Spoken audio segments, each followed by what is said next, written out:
औज़ुबिल्लाहि मिनश्शैतानिर्रजीम बिस्मिल्लाहिर्रहमानिर्रहीम।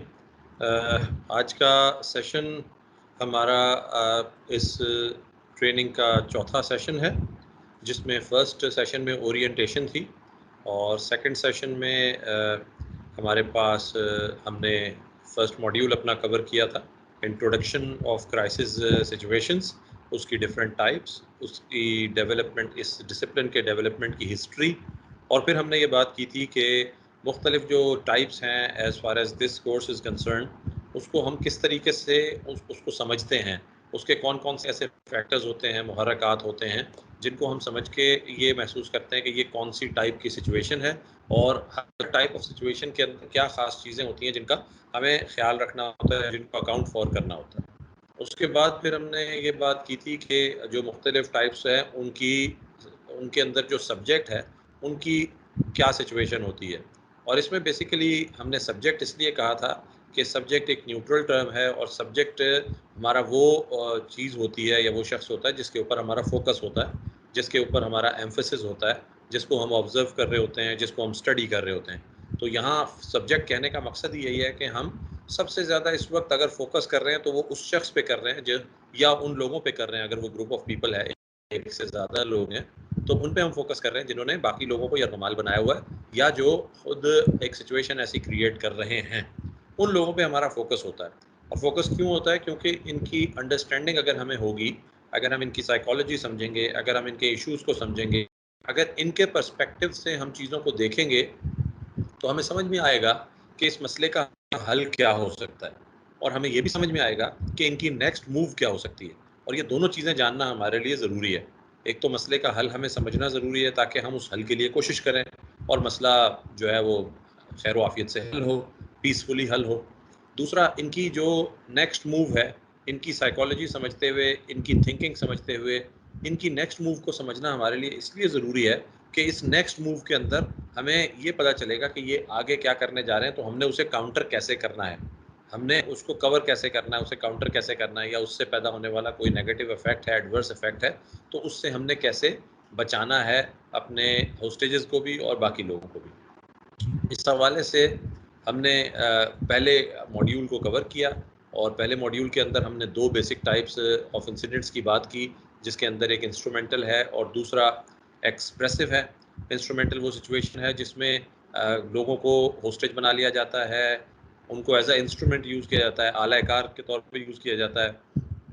उनके ज़रिए अगवाकार जो है वो थर्ड पार्टी से, किसी तीसरे शख्स से, किसी तीसरी पार्टी से, गवर्नमेंट से, इदारे से, पॉलिटिकल पार्टी से, रिलीजियस पार्टी से, किसी प्रोमिनेंट फिगर पर्सनैलिटी से, या अपने ही किसी ऐसे शख्स से जिससे उसका काम जो जो उसका डिमांड है वो पूरी नहीं कर रहा है, पूरी नहीं हो रही है, तो वो डिमांड्स पूरी करवाने के लिए इन लोगों को होस्टेज बनाता है, और इनकी जानों को उस वक्त तक खतरा होता है जब तक डिमांड्स पूरी ना हो जाए।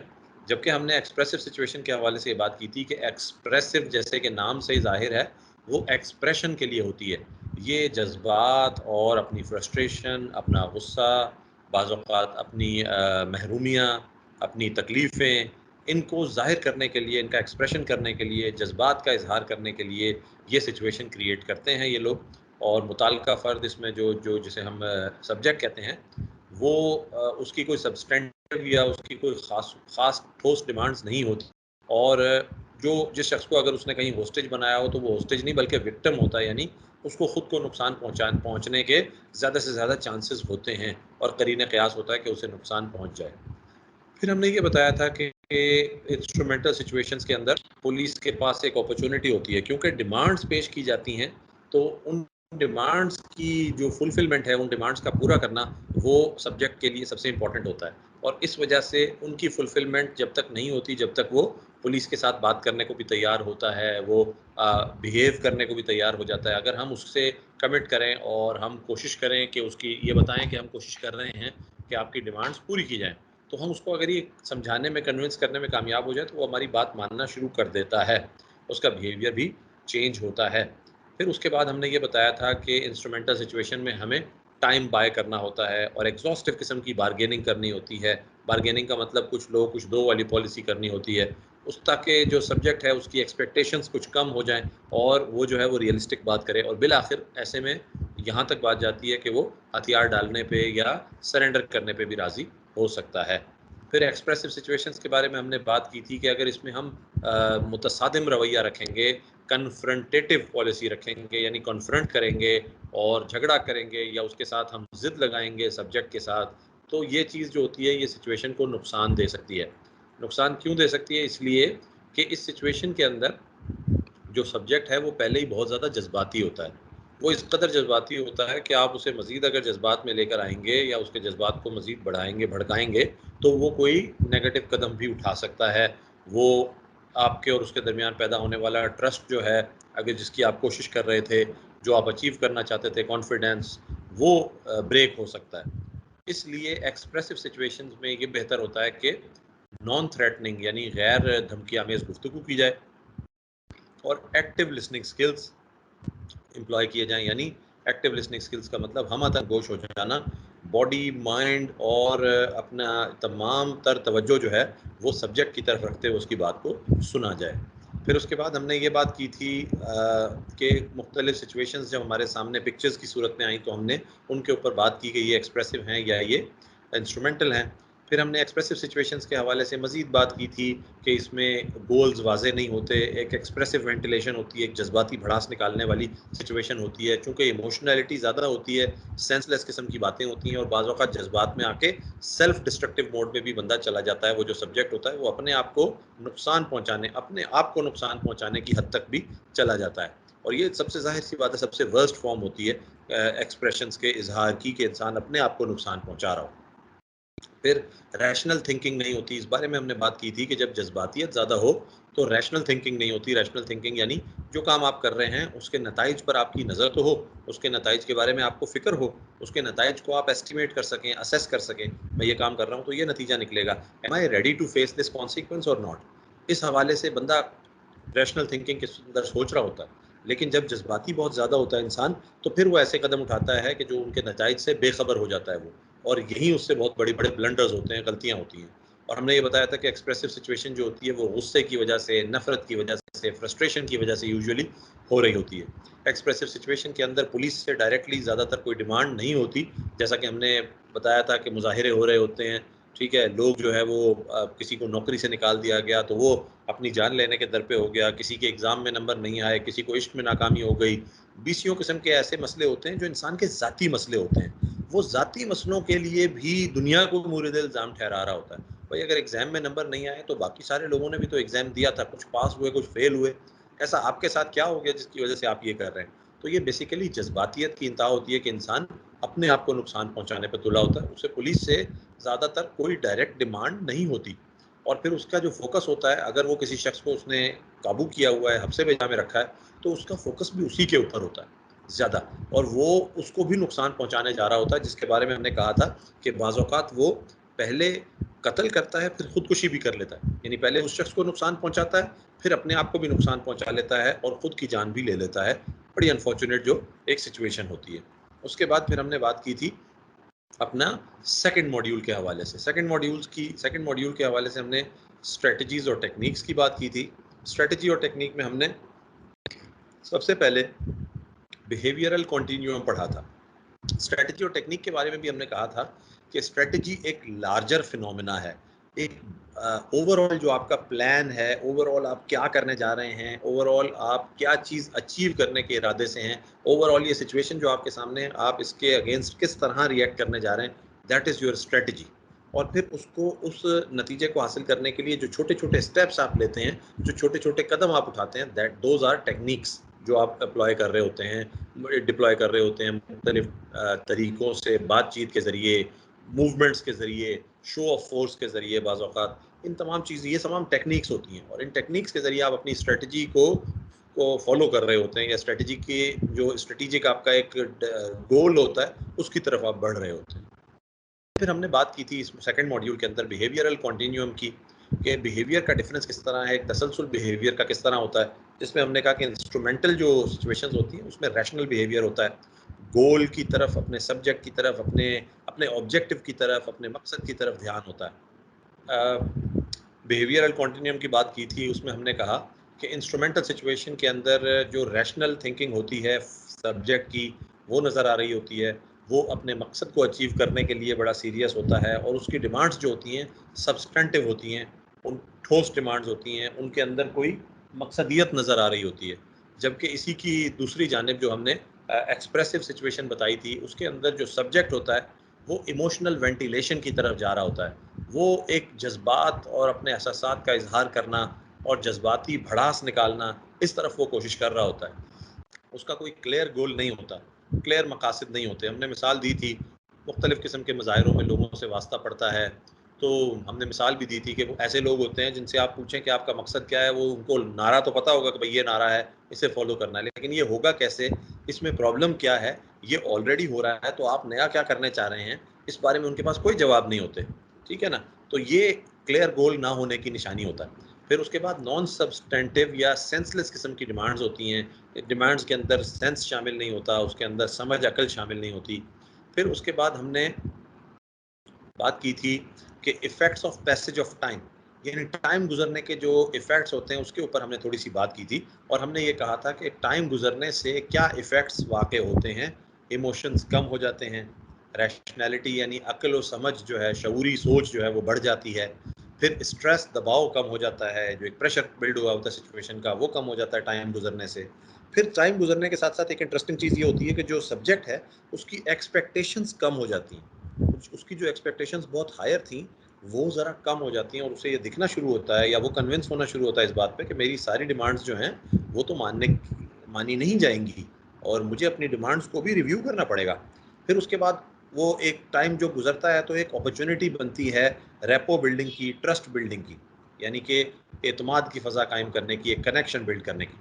इंटेलिजेंस इन्फॉर्मेशन फैलती है इसमें, यानी इंटेलिजेंस के बारे में हमें एक इन्फॉर्मेशन मिलती है और जो इंटेलिजेंस जब हासिल होती है तो ज़ाहिर है हम बेटर इक्विप हो जाते हैं, हम बेहतर डिसीजन मेकिंग की तरफ चले जाते हैं, क्योंकि हमारे पास जितनी ज़्यादा इन्फॉर्मेशन होगी, जितनी ज़्यादा इंटेलिजेंस होगी, उतना हमारी उस मसले पर ग्रिप ज़्यादा होगी और फिर हम उसके लिए जो डिसीजन करेंगे वो बेहतर होगा। आम तौर पे ऐसा होता है ना कि ग्राउंड के ऊपर कोई सिचुएशन होती है, आप जब कभी एसएचओ हों कहीं या कहीं एसडीपीओ हों, कहीं एसपी हों, इवन ये कि कहीं किसी चौकी इंचार्ज हों, आपको इत्तला पता चले कि जी फलां जगह पर ये वाक़या हुआ है। तो अगर इस तरह से 2 लाइनों में बता दिया जाए, तफ़सीलात आपको ना पता हो या अंदर की बात आपको ना पता हो, तो आप कहेंगे, उसी हिसाब से फ़ैसला करेंगे। लेकिन जब आपको अंदर की बात पता होगी, आपको तफ़सीलात पता होंगी, आपको असल मुहर्रिकात का इल्म होगा, तो फिर आप बेहतर फ़ैसला कर सकेंगे। फिर आप ज़्यादा मौज़ून फ़ैसला कर सकेंगे, आपके फ़ैसले के सक्सेस के चांसेस ज़रा ज़्यादा हो जाएँगे। तो हमने ये बताया था कि इंटेलिजेंस और इन्फॉर्मेशन के बढ़ने से डिसीजन मेकिंग बेहतर होने के चांसेस बढ़ जाते हैं। फिर हमने ये बताया था कि टाइम हमारा बहुत बड़ा टूल है, टाइम हमारा बहुत ही इम्पोर्टेंट टूल है, इसके अंदर हमें टाइम को एज अ टूल यूज़ करना चाहिए। फिर एक और बड़ा इंटरेस्टिंग कॉन्सेप्ट था जिसके ऊपर हमने आपको बताया था, वो था बिहेवियरल चेंज स्टेयरवे, यानी सीढ़ी का सा एक हमने रास्ता दिखाया था आपको और हमने कहा था कि बिहेवियर चेंज स्टेयरवे क्या होता है कि आप जब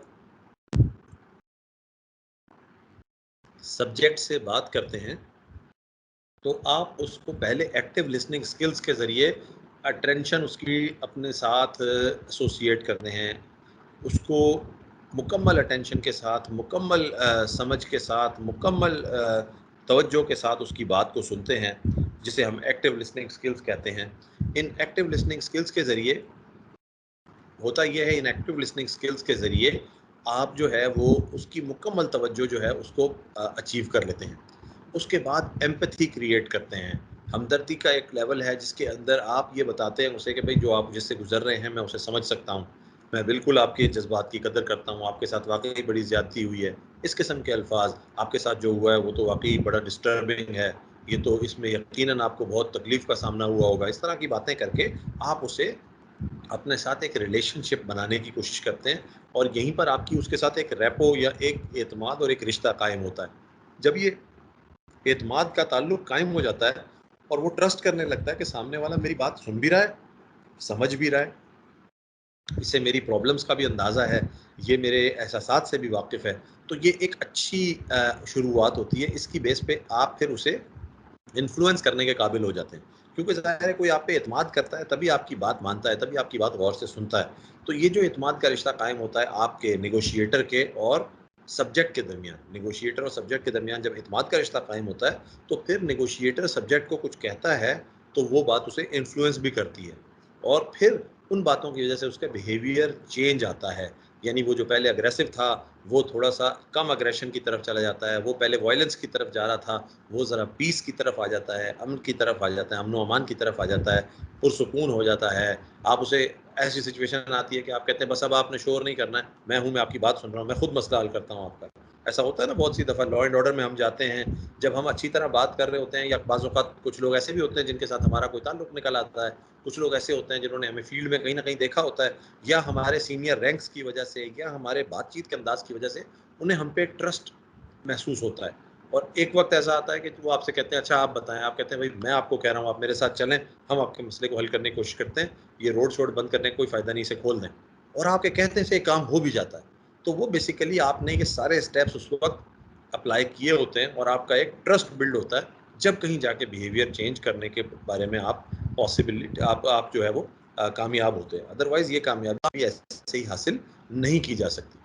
इसके बाद हमने आपसे बात की थी स्ट्रैटेजीज़ और टेक्निक्स की कि उसमें जो टाइम है वो आपने हासिल करना है, और उसके बाद टाइम गुज़रने से ये फ़ायदा होता है इंस्ट्रूमेंटल सिचुएशन में ख़ास तौर पे, कि जो सब्जेक्ट है उसको शुरू में वो समझता है कि वो बहुत पावरफुल है और कंप्लीट कंट्रोल में है सिचुएशन की।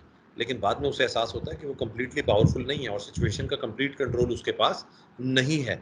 आप जब डिलेइंग टैक्टिक्स यूज़ करते हैं, टाल-मटोल करते हैं और उसकी एक्सपेक्टेशंस कम होने लगती है, तो उसे रियलाइज़ होता है कि मैं कंप्लीट कंट्रोल में नहीं हूँ और सारी की सारी पावर मेरे पास नहीं है। फिर वो गिव एंड टेक शुरू करता है, बार्गेनिंग शुरू करता है। जब बार्गेनिंग शुरू करते हैं आप उसके साथ और वो बार्गेनिंग की तरफ आ जाता है, तो इसका मतलब ये होता है कि अब आप सही रुख में जा रहे हैं और अब आपकी नेगोशिएशन कामयाबी की तरफ बढ़ रही है। फिर आपको ये बताया गया कि जब भी वो कोई चीज़ आपसे डिमांड करे तो उसके बदले में आपको भी उससे कुछ ना कुछ डिमांड करना चाहिए। फिर हमने ये बात कही थी कि उसके साथ ट्रस्ट कायम करें, एतमाद और ताल्लुक का रिश्ता कायम करें, जैसे कि ये इस वक्त स्लाइड ओपन है कि जिसमें हमने बताया था कि आप एतमाद और ताल्लुक कायम करें। फिर हमने ये कहा था कि आप जो है वो पुलिस की एक हैवी डिप्लॉयमेंट नज़र आ रही हो, अच्छी तैयारी के साथ पुलिस नज़र आ रही हो, वेपनरी के साथ नज़र आ रही हो, और एक अच्छी किस्म की उसकी जो टर्न आउट है, फिज़िकल टर्न आउट भी उसका अच्छा हो, यूनिफ़ॉर्म वगैरह भी उसका अच्छा हो और वेपन्स वगैरह भी उसके अच्छे हों, प्रॉपर सीरियस ऐसी पुलिस व्हिच मीन्स बिज़नेस, ऐसी पुलिस डिप्लॉयमेंट अगर आप करते हैं, तो बेसिकली आप ये मैसेज दे रहे होते हैं कि अगर ज़रूरत पड़ी तो मैं फ़ोर्स यूज़ कर सकता हूँ। और ये मैसेज भी सामने वाले के लिए एक किस्म का जो है वो उसको कन्विंस करने के काम आता है कि भई बातों में ही अच्छा है, भला है कि आप बातों में ही बात को मान जाएँ, वरना फ़ोर्स यूज़ होते में देर नहीं लगेगी, फ़ोर्स बिल्कुल तैयार है। फिर इसके बाद आप जो है वो साथ-साथ आप एक तरफ फ़ोर्स तो दिखा रहे हैं, लेकिन साथ ही साथ आप पुरअमन तरीके से हथियार डालने की हौसला अफ़ज़ाई करें। आप उसे एनकरेज करें, मोटिवेट करें कि भई अगर आप हथियार डालेंगे, तो फिर हम आपको सहूलत देंगे। ये सहूलत का भी यहाँ ज़िक्र किया है, भई हम आपको सहूलत देंगे, हम आपके लिए आसानी करेंगे, और आपको सबसे पहली बात तो ये कही जाती है कि उसकी अगर ज़िंदा रहने की ख़्वाहिश है, तो आप उस ख़्वाहिश का एहतराम करते हुए उसे कहें कि भई आप हथियार डालें, क्योंकि देखें मैंने कल भी बात की थी हमारे सब कॉन्टिनेंट में, थर्ड वर्ल्ड कंट्रीज़ में, पाकिस्तान में ये बात होती है कि एक्स्ट्रा जुडिशियल जो पुलिस अपनी पावर्स को यूज़ करती है और एक्स्ट्रा जुडिशियल किलिंग्स के हवाले से या ह्यूमन राइट वायलेशंस के हवाले से पुलिस की जो बदनामी होती है, उस हवाले से बहुत सारे जो हमारे एक्यूज़्ड होते हैं और इस किस्म की एक्टिविटीज़ में इन्वॉल्व सब्जेक्ट होते हैं, वो इस बात से डरते हैं कि अगर मैंने हथियार डाल भी दिए, तो पुलिस कहीं मेरे साथ ज़ुल्म ना करे, पुलिस कहीं मेरी जान ना ले ले, पुलिस कहीं मुझे नुकसान ना पहुँचाए, फ़िज़िकली मुझे अब्यूज़ ना करे, मुझे हर्ट ना करे, मुझे चोट ना पहुँचाए। तो इसलिए अगर वो अपनी ज़िंदा रहने की ख़्वाहिश रखता है और आपसे इसका इज़हार करता है कि मेरी जान छोड़ दें, मेरी जान का की जो है ना वो गारंटी मुझे चाहिए, मुझे अपनी ज़िंदगी की गारंटी चाहिए, तो आप उसे पूरी गारंटी दें और आप उसे पूरा मोटिवेट करें कि भई आपकी ज़िंदगी जो है इसको कोई ख़तरा नहीं है, आप हथियार डालें, हम आपको एनकरेज करते हैं, हम आपको सहूलत देते हैं और सबसे पहले आपको ये एश्योरेंस देते हैं, आपकी ज़िंदगी को कोई ख़तरा नहीं होगा। फिर उसके बाद अगर जो हमने बात की थी कि सुइसाइडल टेंडेंसी नहीं है उसकी, क्योंकि दायरा फ़िदाई तो फिर फ़िदाई है, वो तो अपनी जान देने के लिए आया हुआ है। आपने बहुत सारे खुदकुश हमले देखे होंगे, वीडियोज़ भी सोशल मीडिया पर आ जाती हैं, सीसीटीवीज़ भी आ जाती हैं। आपने खुद भी अपने करियर में मुमकिन है किसी ने कोई खुदकुश हमला देखा हो, यानी कि खुदा ना ख़ास्ता फ़िज़िकली उस मौके पर मौजूद होते हुए ना देखा हो, लेकिन उनके एरिया में या उनके जिस जिस डिस्ट्रिक्ट में, जिस यूनिट में, जिस ज़ोन में वो पोस्टेड हैं, जिस डिवीज़न में वो पोस्टेड हैं, वहाँ कहीं ऐसा वाक़या हुआ हो और फिर वाक़या होने के बाद मौके पर जाने का इत्तेफाक हुआ हो। इस तरह की सिचुएशन जो है ना, जिसमें सुसाइड बॉम्बिंग है या सुसाइड और कोई हमला है, सुसाइडल हमले के अंदर बहुत ज़्यादा गुंजाइश हमारे पास नहीं होती। उसमें तो हमें फ़ौरी तौर पे रिएक्ट करना होता है और फुल फ़ोर्स के साथ रिएक्ट करना होता है, ताकि उसको उस अमल से बाज़ रख सकें, क्योंकि बातचीत के ज़रिए उसे उस अमल से बाज़ रखना क्लोज़ टू इम्पॉसिबल होता है, बहुत ज़्यादा मुश्किल होता है, तकरीबन करीब-करीब नामुमकिन के करीब होता है। लेकिन अगर वो शख्स जो है वो सुसाइडल नहीं है, तो फिर मुतालिका शख्स पुलिस के तजवीज़ करदा पुरअमन मुतबादिल को खुदकुशी पर तरजीह देगा। यानी अगर वो सुसाइडल नहीं है, तो फिर आप जो उसे मुतबादिल बताएँगे कि भई इस तरह कर लो, ज़्यादा से ज़्यादा तुम्हें जेल हो जाएगी, कुछ अरसे तुम जेल में रहोगे, वापस आ जाओगे, लेकिन तुम्हारी ज़िंदगी तबाह व बर्बाद तो नहीं होगी कम से कम। आज तो यहाँ पर तुम्हारे साथ मुकाबला भी हो सकता है, कुछ भी हो सकता है। तुमने अगर ज़रा-सा एक्शन किया, तो इतनी सारी फ़ोर्स है, फिर तुम कहाँ बच सकोगे? ये सारी बातें करके आप उसे कन्विंस करने की भी कोशिश करते हैं गुफ्तगू के अंदर, कि वो हथियार डालने की तरफ आ जाए, लेकिन साथ ही साथ आप उसे ये बताते हैं, उसे एश्योरेंस देते हैं कि आपकी ज़िंदगी को कुछ नहीं होगा, आपकी ज़िंदगी सेफ रहेगी। ये सूरत हाल होती है। और अगर जज्बात में शिद्दत आए, जो हमने लास्ट पॉइंट कहा था, कि अगर जज्बात में शिद्दत आए, यानी अभी भी इन तमाम बातों के बावजूद भी इमोशंस बढ़ रहे हैं, यानी आप जो है वो गिव एंड टेक की बार्गेनिंग की तरफ भी जा रहे हैं, आप इंसेंटिव भी दे रहे हैं, आप ज़िंदा रहने की मोटिवेशन भी दे रहे हैं, आप हौसला अफ़ज़ाई भी कर रहे हैं उसकी कि भई आप सरेंडर कर दो, लेकिन फिर भी जो है वो जज़्बात बढ़ते जा रहे हैं सब्जेक्ट की जानिब से, वो मज़ीद जज़्बाती होता जा रहा है, मज़ीद इमोशनल होता जा रहा है। तो ऐसे में फिर आपको कंसिडर करना चाहिए कि आपको क्राइसिस इंटरवेंशन की तरफ जाना चाहिए, या जाना पड़ सकता है, जिसे बहरानी मुदाखलत कहते हैं, यानी फ़ोर्स का इस्तेमाल। तो फ़ोर्स का इस्तेमाल की तरफ आपको जाना पड़ सकता है। यहाँ तक कि जो हमारी गुफ्तगू है अभी फर्स्ट मॉड्यूल और सेकंड मॉड्यूल के इस हिस्से की, इस हवाले से हमारे तकरीबन इस वक्त मेरा ख्याल है को 18 से 20 पार्टिसिपेंट्स हैं जो मुझे लग रहे हैं मौजूद हैं। तो हमारे इन तमाम पार्टिसिपेंट्स में, ऑफिसर्स में, किसी के जहन में कोई क्वेश्चन हो, कोई क्वेरी हो, कोई ऑब्जर्वेशन हो, कोई आपका सजेशन हो, कोई आपकी अपना एक्सपीरियंस हो जिसको आप शेयर करना चाहते हो, तो प्लीज़ हमसे ज़रूर शेयर करें। तरफ से अगर कोई ऑब्जर्वेशन या कोई क्वेश्चन इस लेवल पर नहीं है, तो मैं इसके बारे में यही कहूँगा कि क्वेश्चन ना आने के 2 ही मतलब होते हैं। एक मतलब तो ये होता है कि आप सबको सब कुछ समझ आ रहा है, और दूसरा मतलब ये होता है कि किसी को कुछ भी समझ नहीं आ रहा है। तो मैं पहला ही मतलब इसमें से अज़्यूम करूँगा कि आप लोगों को ये गुफ्तगू समझ आ रही है, आप इसे तवज्जो से सुन भी रहे हैं और आपको ये गुफ्तगू समझ भी आ रही है। तो हम आगे चलते हैं नेक्स्ट स्लाइड की जानिब, और हम देखते हैं कि नेक्स्ट स्लाइड एक्सप्रेसिव सिचुएशंस के बारे में स्ट्रेटजी या हिकमत अमली और टेक्निक्स की बात करती है। एक्सप्रेसिव सिचुएशन कौन सी होती है? जिसमें जज्बाती तौर पर जो है वो जज्बात का इजहार करना होता है, जज्बाती भड़ास निकालने की सिचुएशन होती है, उसको हम एक्सप्रेसिव सिचुएशन कहते हैं। और एक्सप्रेसिव सिचुएशन के अंदर सबसे पहला काम ज़ाहिर है यही होता है कि वक्त मांगें, कोशिश करें कि वक्त हासिल करने की या टाइम बाय करने की जितनी ज़्यादा से ज़्यादा आप कोशिश कर सकते हैं वो करें, क्योंकि टाइम बाय करने से जो है वो जो है उसकी एक्सपेक्टेशंस भी कम होती हैं, आपको अंडरस्टैंडिंग भी डेवलप होती है, इन्फॉर्मेशन भी आती है, जज्बातियत भी कम होती है। तो टाइम जो है वो आपके लिए एक बड़ा अच्छा टूल है अगर आप इसे पॉजिटिवली अपने फेवर में इस्तेमाल कर सकें। लिहाजा वक्त मांगें, टाइम हासिल करने की कोशिश करें, ज़्यादा से ज़्यादा टाइम बाय करने की कोशिश करें, बहरानी मुदाखलत की महारतें इस्तेमाल करें, यानी जो टेक्निक्स, जो एक्सपर्टीज़ आपके पास हैं, टाइम बाय करने के लिए आपको वो यूज़ करनी चाहिए। उसमें से कोई भी एक्सपर्टीज़, कोई भी टेक्निक अगर काम आती है, उसको इस्तेमाल करें। इंसेंटिव देने वाली टेक्निक है, एम्पैथी क्रिएट करने वाली टेक्निक है, एक रेपो बिल्ड करने वाली टेक्निक है, या गिव एंड टेक के हवाले से कोई बात करने की टेक्निक है, ठीक है? या फिर सबसे एक्टिव लिसनिंग स्किल्स के ज़रिए जितना आप बात सुनते हैं, जितना उस बात में से क्वेश्चंस निकालते हैं, क्रॉस क्वेश्चंस करते हैं, वो क्वेश्चंस जो कि ऑफेंसिव ना हो, जो कि अग्रेसिव ना हो, बल्कि जो कि उसको ज़्यादा अपना जो अपना आप है, सब्जेक्ट को अपना आप एक्सप्रेस करने का मौका दे रहे हों, और साथ ही साथ आप उसके साथ एक हमदर्दाना रवैया रखते हुए उसका ट्रस्ट भी हासिल कर रहे हों। तो ये तमाम महारतें, तमाम टेक्निक्स आपको यूज़ करनी चाहिए। फिर मसले की समझ बूझ और उसकी हसासियत के मुतालिक जानें। जैसे कि मैंने आपसे कहा था कि जब तक हम किसी मसले की डिटेल नहीं समझेंगे, जब तक हम उसकी डेप्थ को तक नहीं पहुंचेंगे, जब तक उसका बैकग्राउंड नहीं पता होगा, हम उसमें कोई बेहतर सोल्यूशन नहीं निकाल सकते। तो देखें, ऐसी सिचुएशंस के अंदर आपको फील ये करना चाहिए, आपको ये महसूस करना चाहिए कि जैसे ये आपका अपना मसला है। जो मसला सामने कोई शख्स लेके आया है, पहले तो ये महसूस करें, ये कोशिश करें ये महसूस करने की कि ये आपका अपना मसला है, और फिर आपका अपना जब ये मसला होता तो आप इसे हल करने के लिए क्या करते? जब इंसान इस तरह सोचता है तो राहें भी नज़र आने लग जाती हैं, रास्ते भी नज़र आने लग जाते हैं।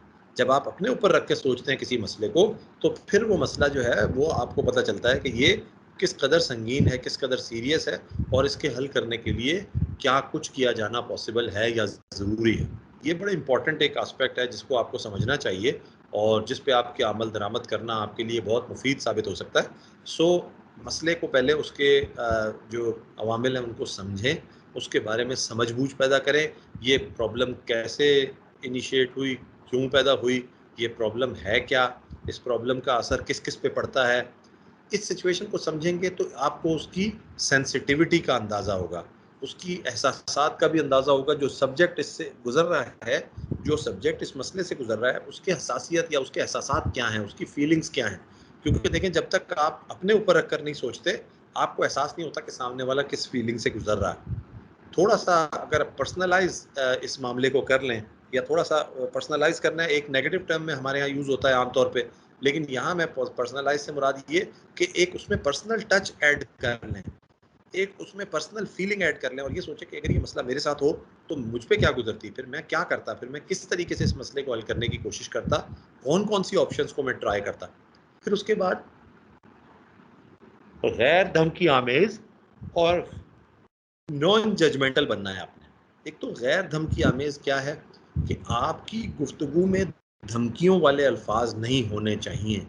अगर ऐसा हो गया तो ऐसा हो जाएगा, तुमने ये नहीं किया तो ये होगा, तुम ये कर लो वरना ये हो जाएगा।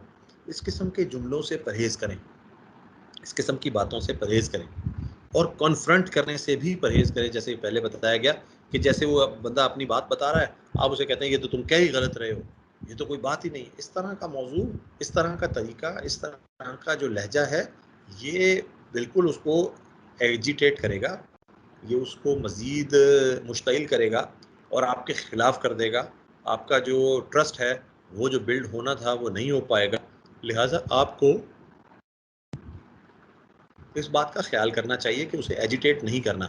जो सब्जेक्ट है उसे गुस्से में नहीं लाना, उसे एजिटेट नहीं करना, बल्कि उसका अपने ट्रस्ट विन करके, उसका कॉन्फिडेंस गेन करके, और फिर इस मसले को हल करने की कोशिश करनी है। मकसद ये भी नहीं है कि उसे कोई नुकसान पहुँचाना है, सिर्फ़ बातचीत के ज़रिए हम उसे बातों में लगा रहे हैं और बाद में उसे नुकसान पहुँचाने का इरादा रखते हैं। नहीं, हमें उसे ह्यूमन बीइंग के तौर पे उसके पूरे ह्यूमन राइट्स का भी ख़्याल करना है हमें, जब वो सरेंडर करे या जब वो हमारे जो है वो जब वो कैप्चर हो जाए, उस हवाले से भी हमें ज़हन में रखना है। तो हमारी प्लानिंग या हमारा मकसद ये नहीं होना चाहिए कि वक्ती तौर पे बस इसे कंटेन करना है और उसके बाद इसके साथ वही करना है जो कि पुलिस ने करना है। ऐसा नहीं, हमें अच्छी तरह सोचना चाहिए, देखना चाहिए, और कानून के मुताबिक ही जो भी एक्शन हो वो लेना चाहिए। खैर, हम बात करते हैं गैर धमकी आमेज़ गुफ्तगू की। सबसे पहले गुफ्तगू में बिल्कुल धमकी आमेज़ी नहीं होनी चाहिए, कोई थ्रेटनिंग अल्फाज नहीं होने चाहिए, कोई थ्रेटनिंग एक्सप्रेशन नहीं होने चाहिए, और कोई थ्रेटनिंग टोन भी नहीं होनी चाहिए। बाज़ औक़ात टोन भी जो है ना वो थ्रेटनिंग होती है, ये नहीं होनी चाहिए। किसी ने शायद हैंड रेज़ किया है। जी सर। निदा जी। जी। अच्छा सर, मैं पुलिस फ़ोर्स से तो नहीं हूँ, लेकिन मेरा सवाल ये है कि आजकल जज़्बातियत जो है वो बहुत ज़्यादा बढ़ गई है, स्पेशली हमारे जो नौजवान हैं, इनमें बहुत ज़्यादा जज़्बातियत हो गई है। एग्ज़ाम अच्छा नहीं हुआ तो एकदम से उनमें वही जो आपने बात की कि ख़ुदकुशी की नौबत तक पहुँच जाना, या इस तरीके से कि अब मैं आगे पढ़ूँगा ही नहीं या मैं एग्ज़ाम ही नहीं दूँगा, इस तरह की चीज़ें हैं। और तो अभी उसमें लेट्स सपोज़ अभी घर पे ये सिचुएशन है, तो हम टाइम बाय कर लें और फिर उस सिचुएशन में क्या हमें फिर पुलिस को कॉल करना चाहिए या उसको अपने तौर पे देखना चाहिए? उस सिचुएशन में एक आम आदमी को क्या करना चाहिए? वेरी नाइस निदा, आई एप्रिशिएट कि पुलिस ऑफिसर्स ही नहीं बल्कि क्राइसिस का सामना किसी भी शख्स को करना पड़ सकता है। और अगर आप बीइंग अ सिविलियन किसी जगह इस सिचुएशन को फेस करते हैं आप किसी इंस्टीट्यूट में पढ़ते हैं, कहीं यूनिवर्सिटी में पढ़ रहे हैं, कहीं जॉब करते हैं या घर पे हैं, दोस्तों के दरमियान हैं, कज़िन्स के बीच में हैं, वहाँ कहीं किसी का इस तरह का रवैया सामने आए, सबसे पहले उसे कंटेन करने की ज़रूरत है। सबसे पहले बातचीत करने की ज़रूरत है। पहले उनका मसला सुनें, उनके मसले को पहले, चाहे आपका दिल उसे तस्लीम नहीं कर रहा हो, चाहे आपका ज़हन उसे एक्सेप्ट नहीं करता हो कि ये बात सही है, लेकिन पहले सामने वाले को ये एहसास दिलाना है कि हाँ, तुम्हारी बात जो है वो मैं सुन रहा हूँ, तुम्हारी बात पे मैं गौर कर रहा हूँ, तुम्हारी बात को मैं समझने की कोशिश कर रहा हूँ। हाँ, मुझे तुम्हारी बात समझ में आ रही है। हाँ, वाक़ई तुम परेशान नज़र आ रहे हो। हाँ, बिल्कुल, तुम्हारी जगह कोई भी होता तो बहुत परेशान हो जाता। ये बातें करने से आप उसका ट्रस्ट गेन करने की कोशिश कर रहे होते हैं और ज़्यादातर केसेज़ में लोग जो हैं वो इस किस्म की बातों की तलाश कर रहे होते हैं। बहुत सारे लोग ऐसे हैं जिनको सिर्फ़ और सिर्फ़ एक कंधे की तलाश होती है कि जिसको जो है ना वो अपना दुःख-दर्द सुना सकें और वो उनकी बात सुन ले। और वो जो बात सुनता है तो उससे उनका कैथार्सिस हो जाता है और उनकी इमोशनैलिटी नीचे आ जाती है। तो सबसे पहले तो नॉर्मल पर्सन जो भी है, सिविलियन है, उसे किसी भी शख्स के साथ बात करते हुए ये चीज़ करनी चाहिए कि उसकी इमोशनैलिटी थोड़ी-सी कम करे और उसके बाद 2 सूरतें हो सकती हैं। या तो जब जब आपने वक़्ती तौर पे उसे कंटेन कर लिया, लेकिन आप इस बारे में परेशान भी हैं कि भई कल को ये कदम ना उठा ले।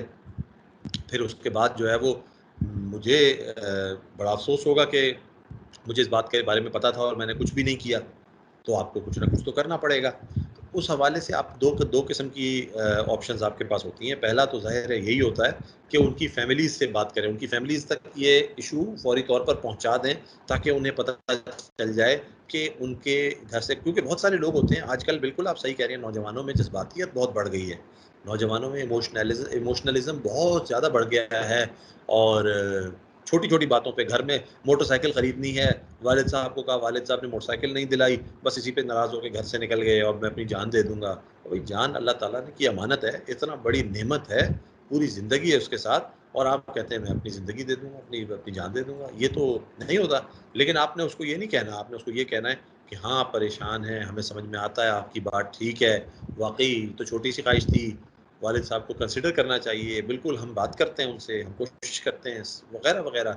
इस तरह की बातें करके पहले तो उन्हें कंटेन करना है, उसके बाद उनके पेरेंट्स तक ये बात फ़ौरी तौर पर जितना जल्दी हो सके पहुँचानी है कि जी ये सिचुएशन है और इस सिचुएशन के अंदर ये जो शख्स है, ये जो लड़का है, लड़की है, ये इस फ़ेज़ से गुज़र रहे हैं।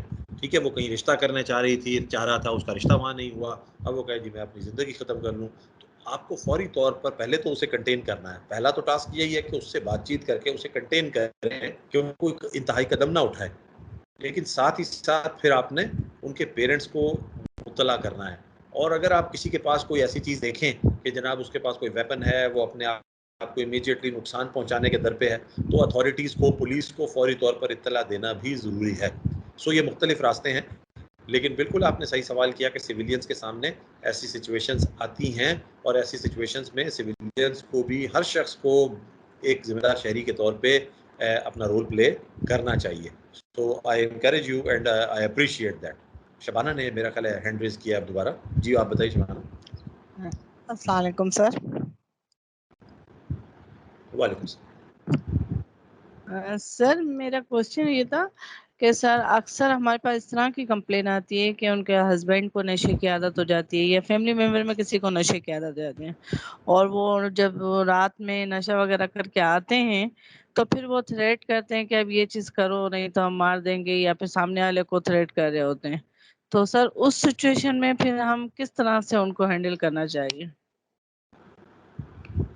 बिल्कुल आपने सही कहा। देखें, जज़्बातियत या एक्सप्रेसिव सिचुएशन के हवाले से नशा करने वालों को का प्रॉब्लम ये होता है कि उनको अपने ऊपर कंट्रोल नहीं होता, वो सेल्फ कंट्रोल लूज़ कर देते हैं और ये बिल्कुल एक मुश्किल सिचुएशन होती है। इस सिचुएशन को डील करना आसान नहीं होता, ऐसे लोगों से डील करना बड़ा मुश्किल होता है। उसकी वजह ये है कि वो उस वक़्त खुद अपने कंट्रोल में भी उनके एक्शंस नहीं होते। तो एक तो ये है कि जो नशा करने वाले लोग हैं, अनफॉर्चुनेटली हमारे माशरे में ऐसे लोग मौजूद हैं, इनकी एक बड़ी तादाद मौजूद है। तो उनके दोस्त अहबाब, फैमिलीज़ को ये चाहिए कि उनसे एक तो जो ख़तरनाक वेपन्स हैं उनसे दूर रखे जाएँ। घर में अगर फायर आर्म है तो उसको उससे दूर रखा जाए, बिल्कुल उसकी पहुँच में ना हो। छुरी चाकू वग़ैरह भी उसकी पहुँच में ना हो, वरना वो किसी वक़्त भी नुकसान पहुँचा सकता है। अगर वो ऐसी किसी सिचुएशन में है जब वो कोई अनड्यू डिमांड भी कर रहा है और अग्रेसिव भी है, तो जाहिर है फौरी तौर पर तो आपके पास बातचीत के अलावा इमीडिएटली कोई और रास्ता नहीं होता। लेकिन साथ ही साथ ऐसे में ज़रूर पुलिस को इत्तला दे देनी चाहिए। आप खुद पुलिस ऑफिसर हैं, आप अगर ऐसी सिचुएशन देखें तो जाहिर है आप पुलिस की बैकअप को, हेल्प को मंगवाएंगी। अगर आम शख्स भी ये देखे सिचुएशन तो उसे भी पुलिस को इन्वॉल्व करना चाहिए, इंगेज करना चाहिए, क्योंकि ये शख्स जो होता है ना, जो नशे में होता है, ये कोई गलत कदम उठा ले तो बाद में इसको तो अंदाज़ा भी नहीं हो पाएगा उस लम्हे कि ये क्या कर रहा है। बाद में इसे भले रिग्रेट होगा, बाद में इसे भले पछतावा होगा, लेकिन वो उम्र भर का पछतावा किस बात का, किस फ़ायदे का, जब एक वक्त में वो नुकसान हो गया। तो उस नुकसान को मिटिगेट करने के लिए, उसे होने से रोकने के लिए, उसकी पेशबंदी करने के लिए जो कदम भी उस वक्त ज़रूरी हैं वो तो उठाए जाएंगे, लेकिन साथ ही साथ पुलिस को इत्तला की जाएगी, अथॉरिटीज़ को इन्फॉर्म किया जाएगा। और नशे में जो लोग मुलविस होते हैं, जो लोग उसके आदी होते हैं, जो लोग इस लत में पड़े होते हैं, ये लोग बेसिकली मरीज़ हैं। ये बेसिकली मरीज़ हैं, ये पेशेंट्स हैं, ये आम लोग नहीं हैं। ये एक मर्ज़ से गुजर रहे हैं। ये लोग बेचारे कोई इनमें से ज़्यादातर लोग जो होते हैं वो अपनी मर्जी से बहुत सारा वॉलंटरीली ये काम जो बहुत सारा विलिंगली ये काम नहीं कर रहे होते। वो लोग जज्बात में आकर जो बातें कर रहे होते हैं नशे के अंदर, वो बाद में उन्हें वो बातें भी याद नहीं रहती बहुत सी दफ़ा। तो ये लोग मरीज़ हैं, ये तो एक ऐसी परेशानी और एक उलझन और एक मर्ज़ से गुजर रहे हैं, इसलिए इनको जो है वो हमें डील भी इसी हिसाब से करना चाहिए। और आपको पता है कि आप मरीज़ को डील कर रहे होते हैं तो आप मुख्तलिफ टेक्निक्स यूज़ करते हैं। आप मरीज़ को डील करते हुए उससे बातचीत भी करते हैं, उसे दवा भी देते हैं, उसके सिम्पटम्स को भी एड्रेस करने की कोशिश करते हैं, उसे उन चीज़ों से भी दूर रखने की कोशिश करते हैं जो उसके मर्ज़ को बढ़ावा दें। तो इसी तरीके से इनके इलाज की तरफ भी कोशिश करनी चाहिए। हमारे मुआशरे में अनफॉर्चुनेटली ये नशे की, चाहे वो नारकोटिक्स के ज़रिए हो या शराब नोशी या दूसरे नशे हों, उनकी तादाद जो है वो कम नहीं हो रही बल्कि बढ़ ही रही है हमारे मुआशरे में। हम सबको कंसर्न होना चाहिए, एज अ सोसाइटी कंसर्न होना चाहिए, एज अ पुलिस ऑफिसर हमें कंसर्न होना चाहिए और हमें इस मामले में अपना किरदार जो हो सके वो अदा करना चाहिए। लेकिन सबसे पहले अगर कहीं अग्रेसिव बिहेवियर देखें तो ज़ाहिर सी बात है कि उस अग्रेसिव बिहेवियर को उस वक्त डील करने के लिए जो मुनासिब लाए अमल है वो तो हमें लाजमी इख्तियार करना होगा। बातचीत के ज़रिए हो रहा है तो उस तरीके से, डिफेंसिव यूज़ ऑफ फोर्स है तो उस तरीके से, या फोर्स के ज़रिए किसी को कंटेन करना है तो उस तरीके से, और साथ ही साथ पुलिस को बुलाएंगे, बैकअप पुलिस को बुलाएंगे ताकि आपकी हेल्प हो सके। अब आप ये कहें कि जी मैं एसएसपी हूँ तो मैं हर सिचुएशन को खुद ही हैंडल कर लूँगा। अब मैं मिसाल के तौर पे घर से निकला हूँ और अपने ही स्ट्रीट के ऊपर कहीं जा रहा हूँ, नमाज़ पढ़ने मस्जिद जा रहा हूँ, मेरे सामने एक सिचुएशन बन गई, तो अब क्या मैं एसएसपी हूँ तो क्या मैं 25 आदमी हूँ जितना काम अकेले कर लूँगा? ऐसा तो नहीं हो सकता। मैं पुलिस ऑफिसर हूँ, इंस्पेक्टर हूँ, तो क्या मैं कोई सुपरमैन हूँ? नहीं। मुझे जो है वो ज़ाहिर है उस सिचुएशन में पहला तो रिएक्शन देना है, लेकिन साथ ही साथ मुझे बैकअप पुलिस को ज़रूर कॉल करना है ताकि लोग मेरे बैकअप पे आएँ और लोग उस सिचुएशन में, जो मेरे कोलीग्स हैं, वो उस सिचुएशन को हैंडल करने में मेरी मदद करें। सो हमें इस तरह से रिएक्ट करना होता है। हम अगर अकेले इस चीज़ को हैंडल करेंगे तो हम गलती भी कर सकते हैं, अपना नुकसान भी कर सकते हैं। जी, I hope that answered the question. तो किसी और का कोई क्वेश्चन हो या कोई कमेंट हो, कोई कंसर्न हो? ओके, सो हम आगे चलते हैं। एक तो गैर धमकी आमेज़ गुफ्तगू के बारे में हमने बात की, दूसरा गैर फैसला कुन, यानी जजमेंटल हमें नहीं होना चाहिए। जजमेंटल होने का मतलब ये होता है कि हम किसी के बारे में जजमेंट्स पास करने लग जाएं। देखें, हमें वैसे हमारा मज़हब भी ये सिखाता है कि अल्लाह ताला का फ़ैसला है, कौन नेक है, कौन गुनाहगार है, कौन सही है, कौन गलत है, ये फ़ैसले अल्लाह ताला के हैं। ये फ़ैसले क़यामत में होने हैं। हम यहीं पर जो है वो किसी को जन्नती बना रहे हैं, किसी को जहन्नमी बना रहे हैं, किसी को मुसलमान बना रहे हैं, किसी को काफिर बना रहे हैं, किसी को सही कह रहे हैं, किसी को गलत कह रहे हैं। हमें इसका इख्तियार नहीं है, तो हमें जजमेंटल नहीं होना चाहिए, हमें जजमेंट्स पास नहीं करनी चाहिए। जजमेंट पास करने का माना ये है कि कहें कि भाई तुम तो काम ही गलत कर रहे हो, तुम्हारा तो ये सिरे से बिल्कुल गलत अमल है, और तुम तो ये, इस तरह की सिचुएशन तो उसको और ज़्यादा जज्बाती कर देगी, और ज़्यादा फ्रस्ट्रेट कर देगी, और ज़्यादा एंग्जाइटी मुब्तला कर देगी। ये नहीं करना चाहिए, क्योंकि नेक्स्ट पॉइंट यही है कि इज़्तिराबी तकनीकों में साजबाज से बचें, यानी ऐसी बातें, ऐसी टेक्निक्स यूज़ नहीं करनी, उनसे बचना है जिनसे इज़्तिराब पैदा हो, एंग्जाइटी पैदा हो, ठीक है, जिससे परेशानी में इजाफ़ा हो, जिससे इज़्तिराब में इजाफ़ा हो। ऐसी गुफ्तगू, ऐसी बातें, ऐसी टेक्निक्स, इनसे बचना है हमें। और फिर एक और पॉइंट बड़ा अच्छा है जिसे बोल्ड करके इन्वर्टेड कॉमास में लिखा है, ये है कि तहम्मुल कमज़ोरी नहीं है, तहम्मुल कमज़ोरी नहीं है। ये बात हमें समझने की ज़रूरत है कि हम तहम्मुल से काम लेते हैं, हम सब्र से काम लेते हैं, ज़ब्त से काम लेते हैं, रिस्ट्रेंट जिसे कहते हैं, RESTRAINT, रिस्ट्रेंट। तो ये रिस्ट्रेंट जो होता है, या थोड़ा पीछे रहना, आगे एकदम से अटैक ना करना, एकदम से एक्शन ना करना, बल्कि काबू पाना अपने ऊपर, और जज्बात पर काबू पाना, अपने गुस्से पर काबू कर लेना, रिस्ट्रेंट, ये वीकनेस नहीं है, ये कमज़ोरी नहीं है, बल्कि मैं हमेशा ये कहता हूँ कि ये तो बहुत मजबूत लोगों का काम है। कमज़ोर आदमी तो बड़ी आसानी से शोर शराबा कर लेगा, चीख पुकार कर लेगा, कोई चीज़ मिलेगी उठा के मार देगा, ये तो कमज़ोरी है।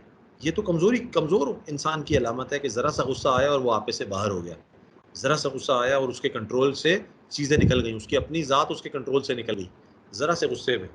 तो ये तो कमज़ोर इंसान की अलामत है। और जो तहम्मुल से काम लेते हैं वो तो बड़े मजबूत लोग होते हैं, वो तो बड़े स्ट्रॉन्ग लोग होते हैं जो तहम्मुल से काम लेते हैं, जो बुर्दबारी से काम लेते हैं, जो बर्दाश्त से काम लेते हैं, जो पेशेंस से काम लेते हैं। ये लोग बड़े मजबूत लोग होते हैं, ये बड़े स्ट्रॉन्ग लोग होते हैं। और एक स्ट्रॉन्ग पर्सन चाहिए होता है, एक स्ट्रॉन्ग पर्सनैलिटी चाहिए होती है सब्र से काम लेने के लिए, बर्दाश्त से काम लेने के लिए। सो हमेशा ये याद रखें कि तहम्मुल कमज़ोरी नहीं है। यहाँ ये बात इसीलिए बताई जा रही है कि आप जो वक्त मांग रहे हैं, आप एक्शन नहीं कर रहे, आप जज्बातियत को भी बर्दाश्त कर रहे हैं, आप उसकी जज्बाती बातों का जज्बात के साथ रिस्पॉन्स भी नहीं दे रहे, बल्कि तहम्मुल से उसकी बात सुन रहे हैं, एम्पैथी क्रिएट कर रहे हैं, टाइम गेन कर रहे हैं। तो इन तमाम चीज़ों के दरमियान ये मैसेज देने की ज़रूरत इसलिए पेश आई, तहम्मुल कमज़ोरी नहीं है। ये मैसेज इसलिए दिया जा रहा है कि कहीं आप ये ना समझने लग जाएं कि भाई हम तो कमज़ोर पड़ जाएंगे, हम इस तरह इतना ज़्यादा सब्र करेंगे, इतना ज़्यादा बर्दाश्त से काम लेंगे तो हम तो कमज़ोर पड़ जाएंगे।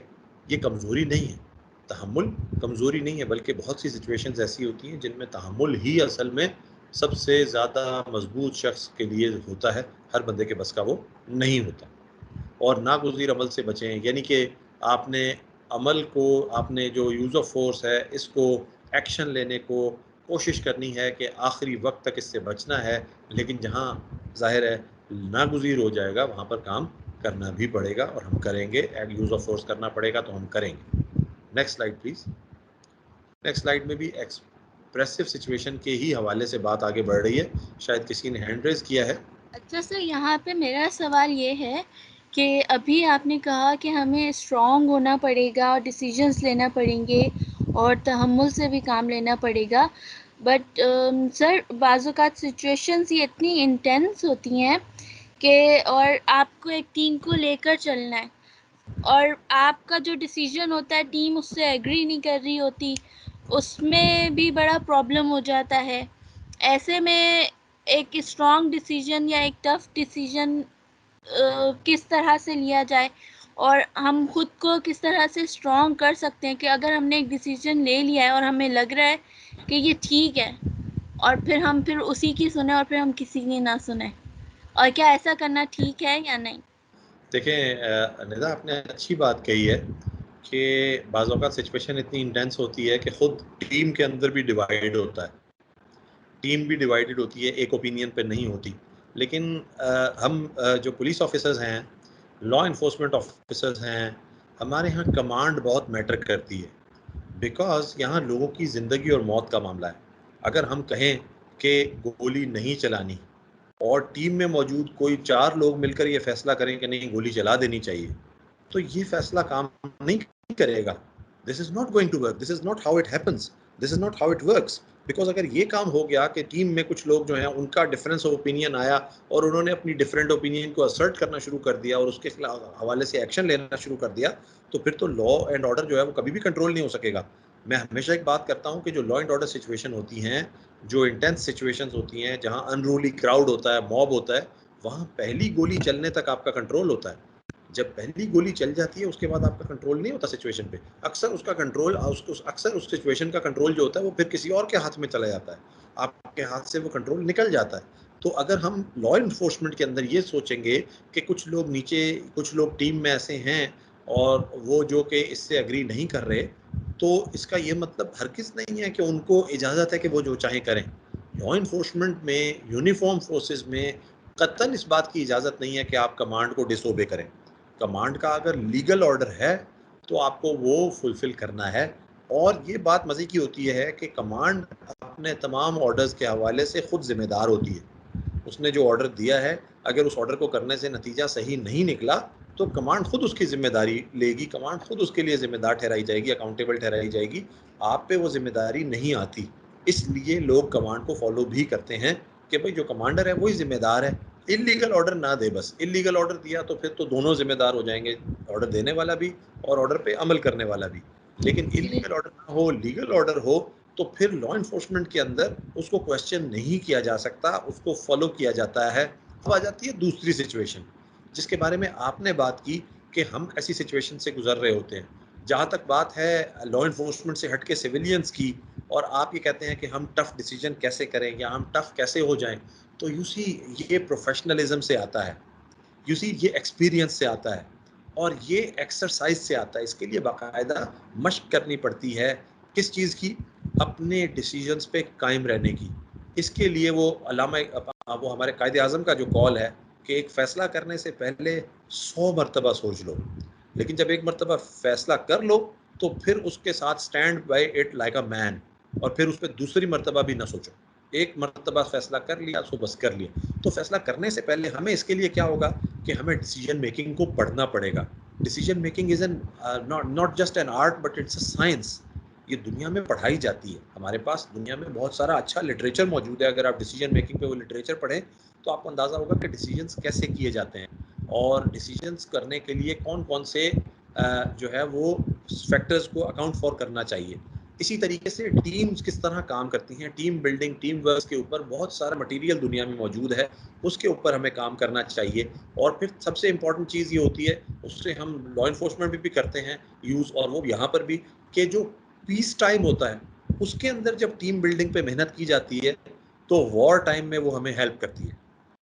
पीस टाइम में यानी सुकून के वक्त में, आम तौर पे आम वक्तों में जब आप टीम बिल्डिंग पे मेहनत करते हैं, जब आप टीम बिल्डिंग पे मेहनत करते हैं, जब आप टीम को लोगों को वैल्यू देते हैं, जब आप टीम के लोगों की ओपिनियन लेते हैं, जब आप टीम के साथ शेयरिंग करते हैं, जब आप टीम के साथ ओपन हो जाते हैं, जब आप टीम के साथ फेयर होते हैं, जब आप टीम के साथ सिंसियर होते हैं, जब आप एक्ट करते हैं एक लीडर की तरह जो कि रिस्पॉन्सिबिलिटी लेता है, जो कि आंसरेबल खुद को रखता है, जो कि लोगों को गाइड करता है, लोगों को सपोर्ट करता है। So when you act like a true leader then definitely people start following you. और फिर वो जो क्राइसिस की सिचुएशन होती है उसके अंदर भी लोग आपको छोड़ कर नहीं जाते, लोग आपका साथ देते हैं। So these are the things, ये वो ब्रॉड लाइंस हैं जिनके ऊपर हमें काम करना है। सिचुएशन हर दफ़ा वेरी करेगी, लेकिन हमें माय डियर हमें ज़रूर स्टैंड करना पड़ेगा अपने फ़ैसले पर। अगर हम अपने फ़ैसले पे खुद ही शेक करने लगेंगे, हम अपने फ़ैसले के बारे में खुद ही क्लियर नहीं होंगे, तो फिर हमें जो है ना मुश्किल होगी हमेशा फ़ैसले करने में। बिल्कुल फुरकान ने जो बुक कही है, मैं भी इसी हवाले से सोच रहा था, यही बुक कहने वाला था। ये ब्यूरोक्रेसी में भी हम लोग रेकमेंड करते हैं, और ये अदरवाइज भी थिंकिंग फास्ट एंड स्लो जो है, ये बड़ी अच्छी बुक है। डिसीजन मेकिंग के हवाले से ये बड़े अच्छे आइडियाज़ देती है। So thanks again Furqan for adding up. और ये बुक ही मैं खुद भी लोगों को रेकमेंड करता हूँ। I was also recommended this book some time back by some senior, और ये बड़ी अच्छी बुक है। यस, सो हम बात कर रहे थे हिकमत अमली की और टेक्निक्स की। एक्सप्रेसिव सिचुएशन के अंदर हमें करना यह है कि हम जज्बातियत और गुस्से को कम करने की कोशिश करनी है, लोअर करना है, डिफ्यूज़ करना है सिचुएशन को। और वो हम कैसे करेंगे? वो सबसे पहले उस वक्त पॉसिबल है जब हम खुद को काम रखें, जब हम खुद को जज्बात से दूर रखें। अगर किसी की आवाज़ ऊंची हो और मेरी आवाज़ डबल ऊंची हो जाए, अगर कोई चिल्लाने लगे और मैं उससे तेज़ आवाज़ में चिल्लाने लग जाऊं, अगर कोई जो है वो वायलेंस करने लगे और मैं उससे डबल ज़ोर के साथ वायलेंस करने लग जाऊं, तो फिर तो ये सिचुएशन कहीं भी नहीं रुकेगी। वो किसी ने कहा है ना कि an eye for an eye will leave the whole world blind. आँख के बदले आँख अगर लेने लगेंगे तो पूरी दुनिया ही अंधी हो जाएगी। तो बेसिकली आपको यहाँ पर रिसेप्टिव एंड पे आना पड़ता है, आपको बर्दाश्त से काम लेना पड़ता है, आपको सिचुएशन को कूल डाउन करने के लिए एक लीडर को बड़े टफ डिसीजंस भी लेने पड़ते हैं। और ये भी बड़ा टफ डिसीजन होता है कि सामने से अग्रेशन है लेकिन आप फिर भी काम एंड क्वाइट हैं, आप फिर भी बर्दाश्त से काम ले रहे हैं। ये भी मुश्किल डिसीजन होता है। बहुत सारे लोग आपके एग्री नहीं कर रहे होते, कहते हैं ये तो बुज़दिली है, ये तो कमज़ोरी है, ये तो आप जो है ना वो सामने वाले को हावी होने का मौका दे रहे हैं। लेकिन ऐसा नहीं होता, सिचुएशंस की ये डिमांड होती है। नबी अकरम सल्लल्लाहु अलैहि वसल्लम की ज़िंदगी हयात मुबारका में आपको अगर मीसाक़ मदीना का वाक़या याद हो, तो मीसाक़ मदीना जब हुआ था तो जो वो सुलह हुदैबिया जब हुई थी, तो सुलह हुदैबिया जो थी, ट्रीटी ऑफ हुदैबिया, उसके अंदर बहुत सारे लोगों ने ये कहा था कि ये तो फ़ैसले इस्लाम के ख़िलाफ़ जा रहे हैं, मुसलमानों के ख़िलाफ़ जा रहे हैं। लेकिन आप सल्लल्लाहु अलैहि वसल्लम ने फरमाया था कि नहीं, ये बेहतर फ़ैसला है, और फिर वो फ़ैसला वाक़ई बेहतर साबित हुआ, उसकी वजह से मुसलमानों को फ़ायदा हुआ।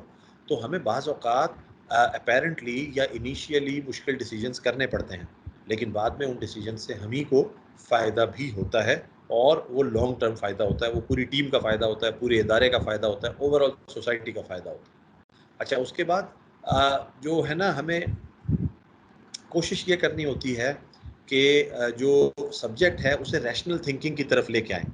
सब्जेक्ट को रैशनल थिंकिंग की तरफ लेके आएँ। ज़्यादा बाशऊरी सोच की तरफ लेकर आएँ। मतलब वो किस तरह लेकर आएँगे हम?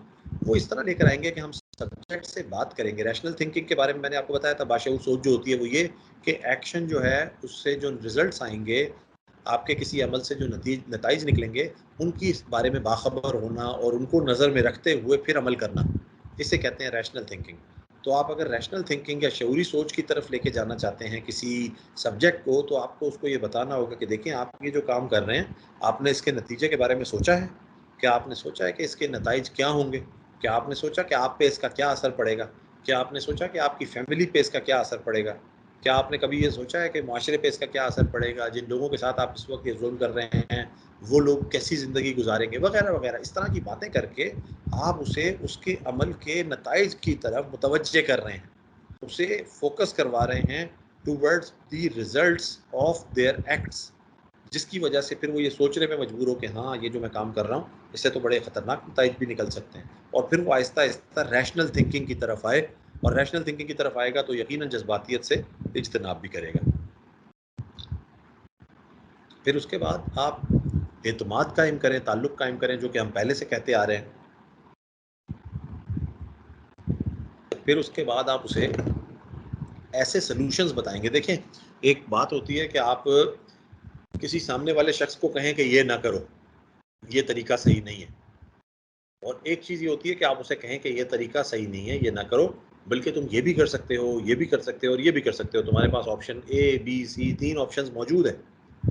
और आप जब इस तरह से लोगों को ऑप्शंस देते हैं, लोगों को अल्टरनेट्स देते हैं, तो लोग आसानी से आपकी बात को एक्सेप्ट कर पाते हैं।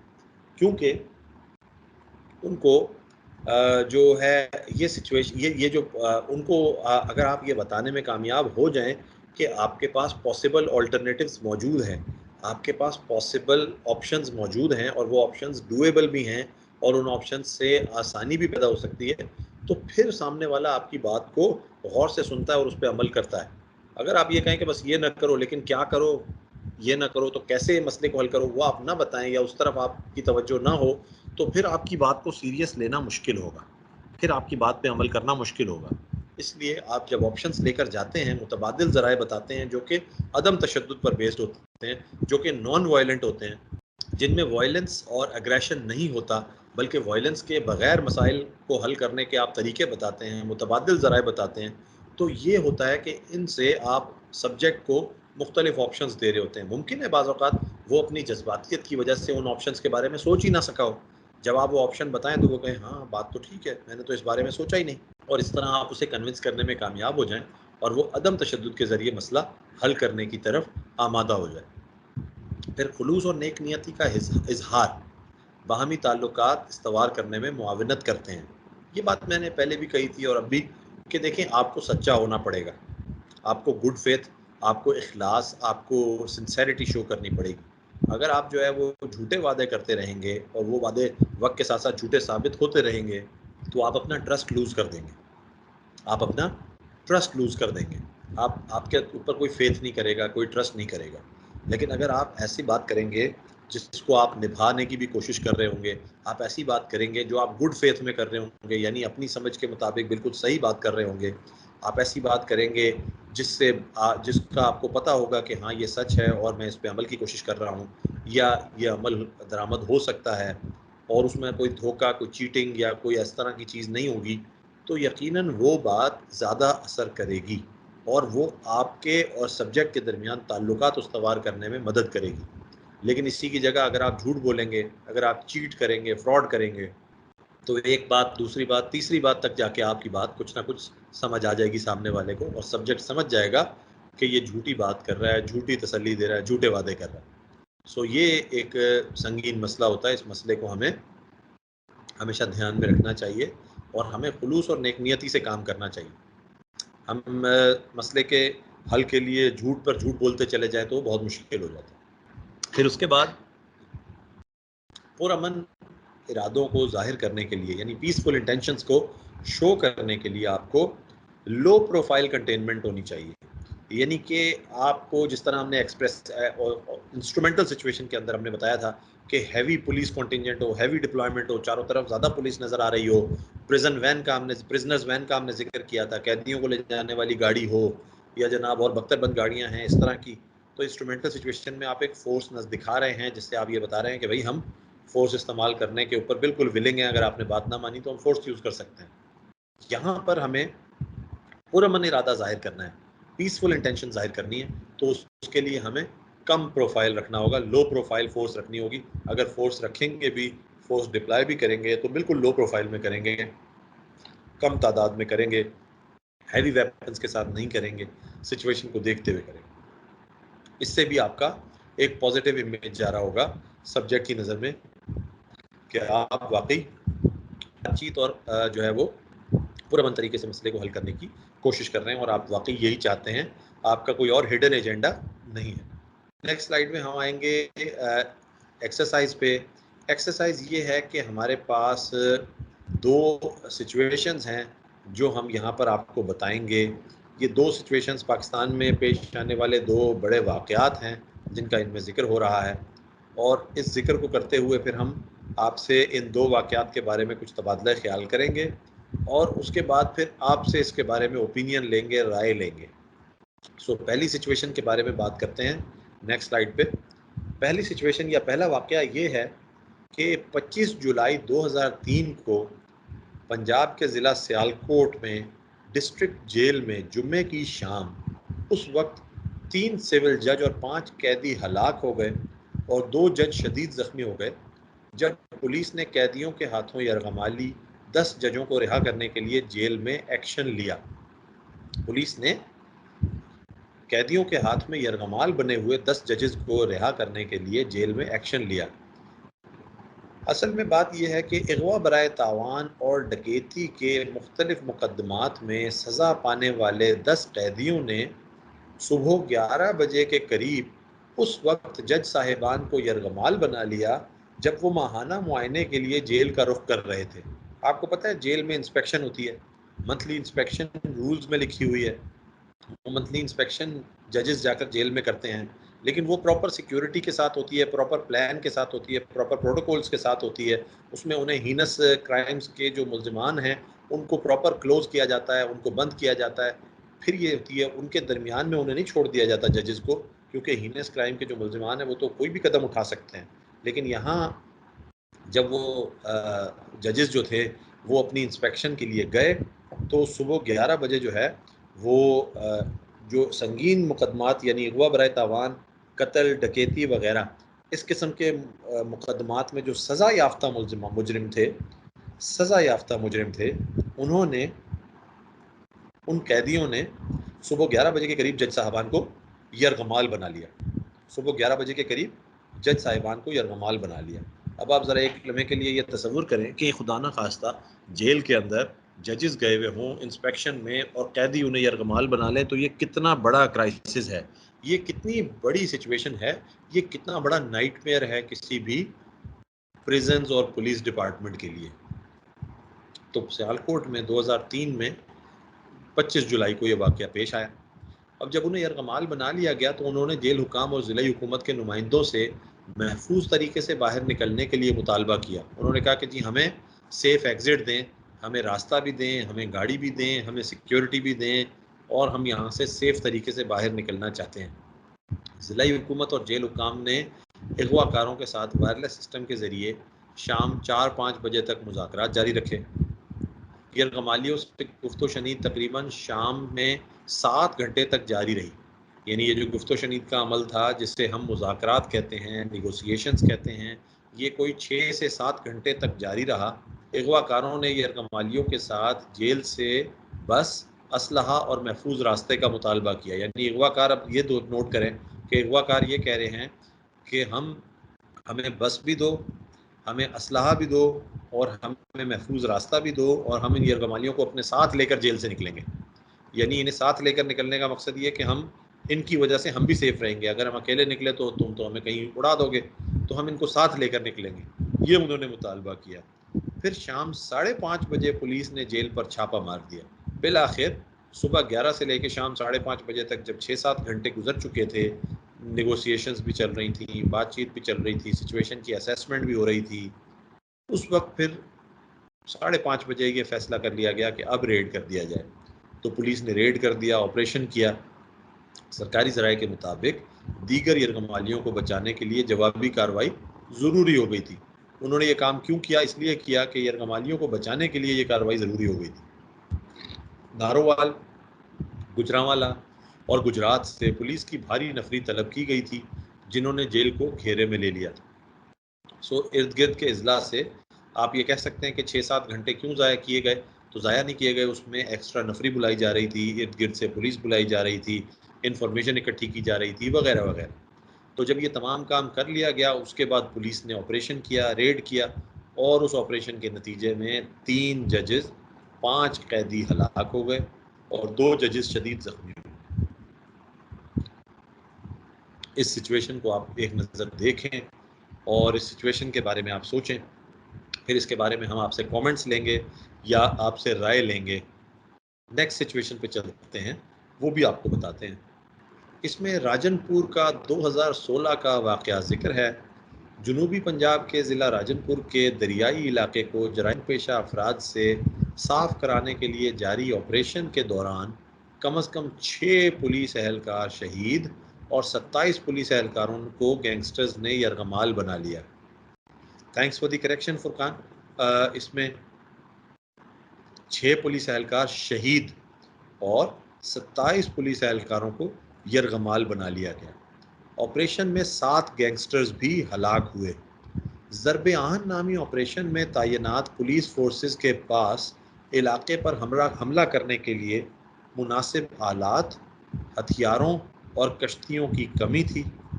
गैंगस्टर्स से निजात के लिए ऑपरेशन मकामी पुलिस फोर्सेस के लिए बहुत मुश्किल साबित हो रहा है, जिनके पास दरिया के इलाकों में आबी हयात की कार्रवाइयाँ करने के लिए मुनासिब तरबियत और आलात की भी कमी थी।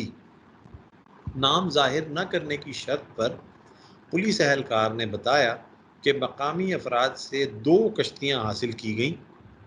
मकामी अफराद से 2 कश्तियाँ हासिल की गईं जिनके ज़रिए इस माफिया तक रसाई हो, लेकिन उन्होंने सामने से हमला कर दिया, जिसके नतीजे में 6 अफराद हलाक और 27 को यरगमाली बना लिया गया। पुलिस फोर्स 20 किलोमीटर तवील इस हिस्से को महफूज बनाने में नाकाम रही है।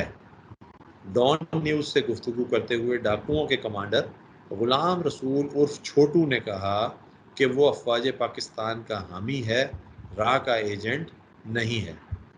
दोबारा सुन लीजिए, जो डॉन न्यूज़ से गुफ्तगू करते हुए डाकुओं के कमांडर गुलाम रसूल उर्फ छोटू ने कहा कि वो अफवाज पाकिस्तान का हामी है, रॉ का एजेंट नहीं है। छोटू के मुताबिक उसके खिलाफ झूठे मुकदमात दर्ज होने के बाद उसके पास गैंग बनाने के अलावा कोई दूसरा रास्ता नहीं था।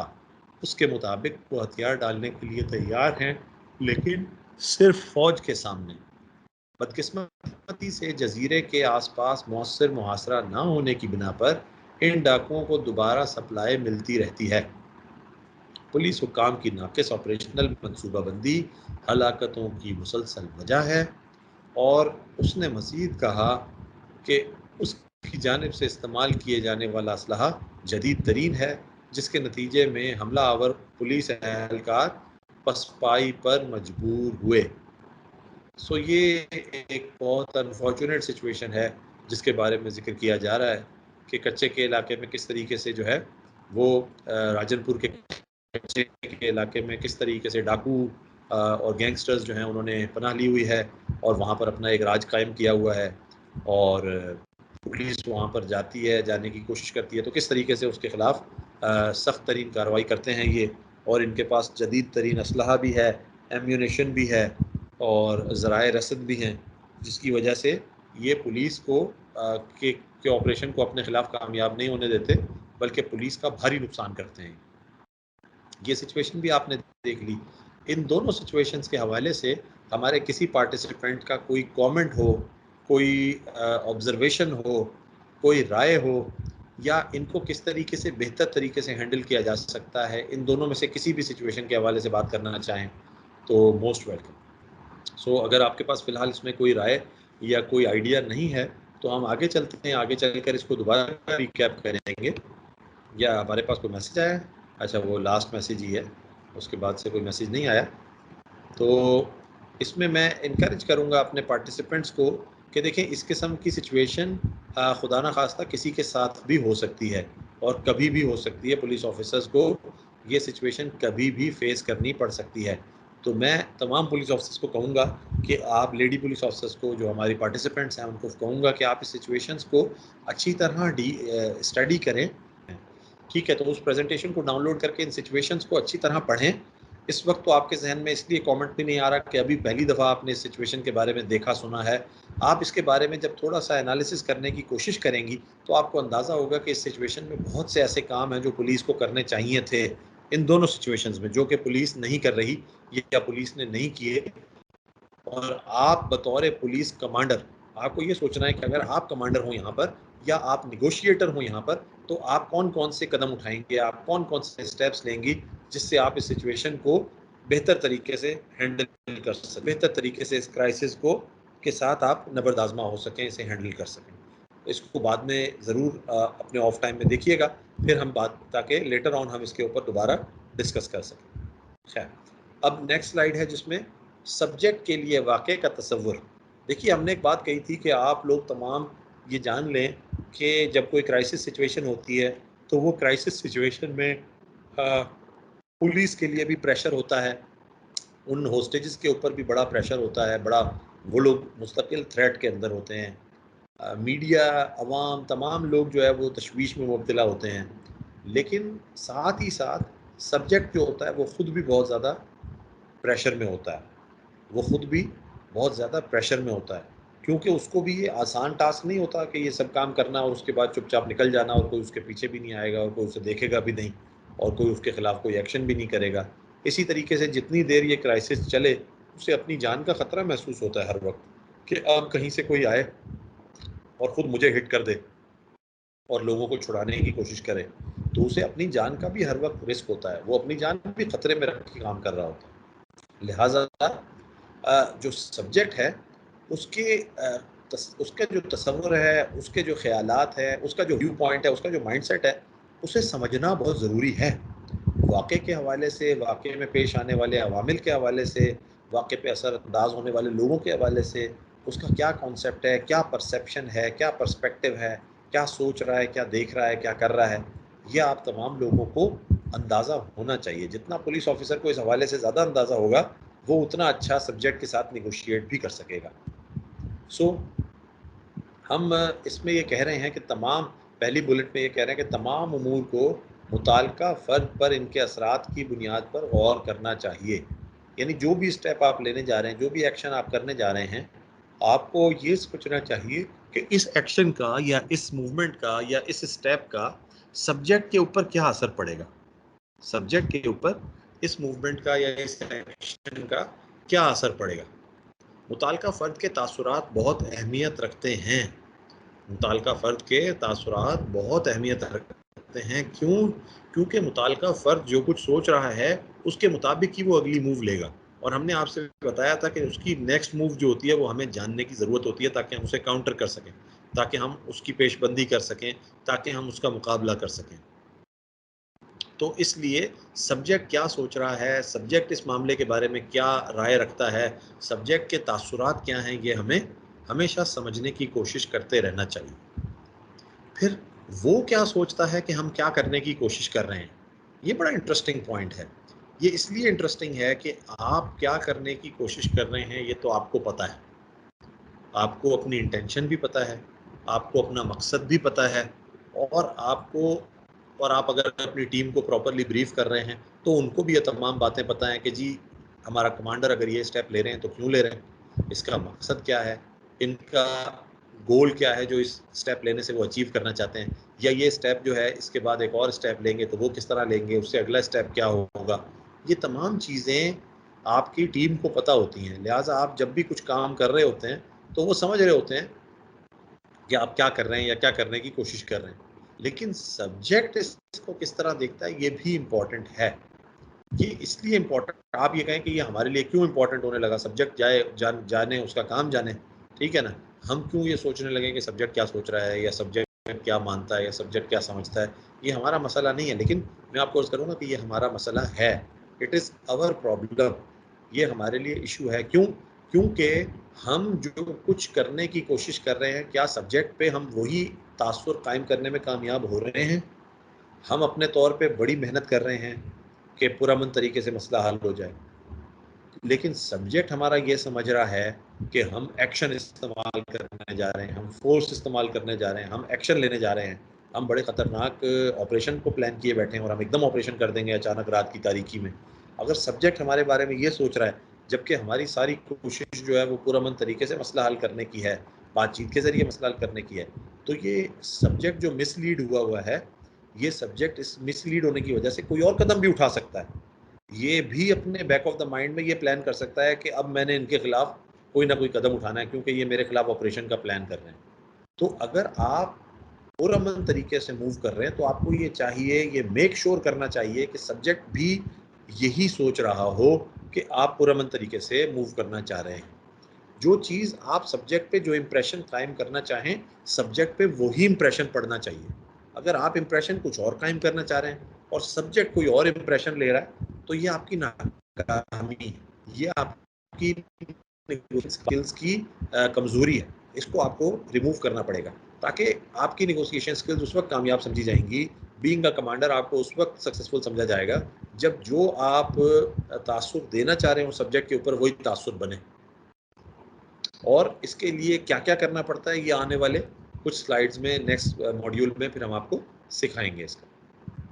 इसके बाद जज्बाती और खौफज़दा मुतअल्लिक़ा फ़र्द के लिए पुलिस की ज़रा सी सरगर्मी या हरकत धमकी आमेज़ या इश्तियाल अंगेज़ी की जानिब उकसा सकती है। ये पॉइंट, ये जुमला ज़रा तवील जुमला है, लेकिन ये बताना ये चाह रहा है कि जो सब्जेक्ट होता है वो जज्बाती भी होता है, वो खौफज़दा भी होता है।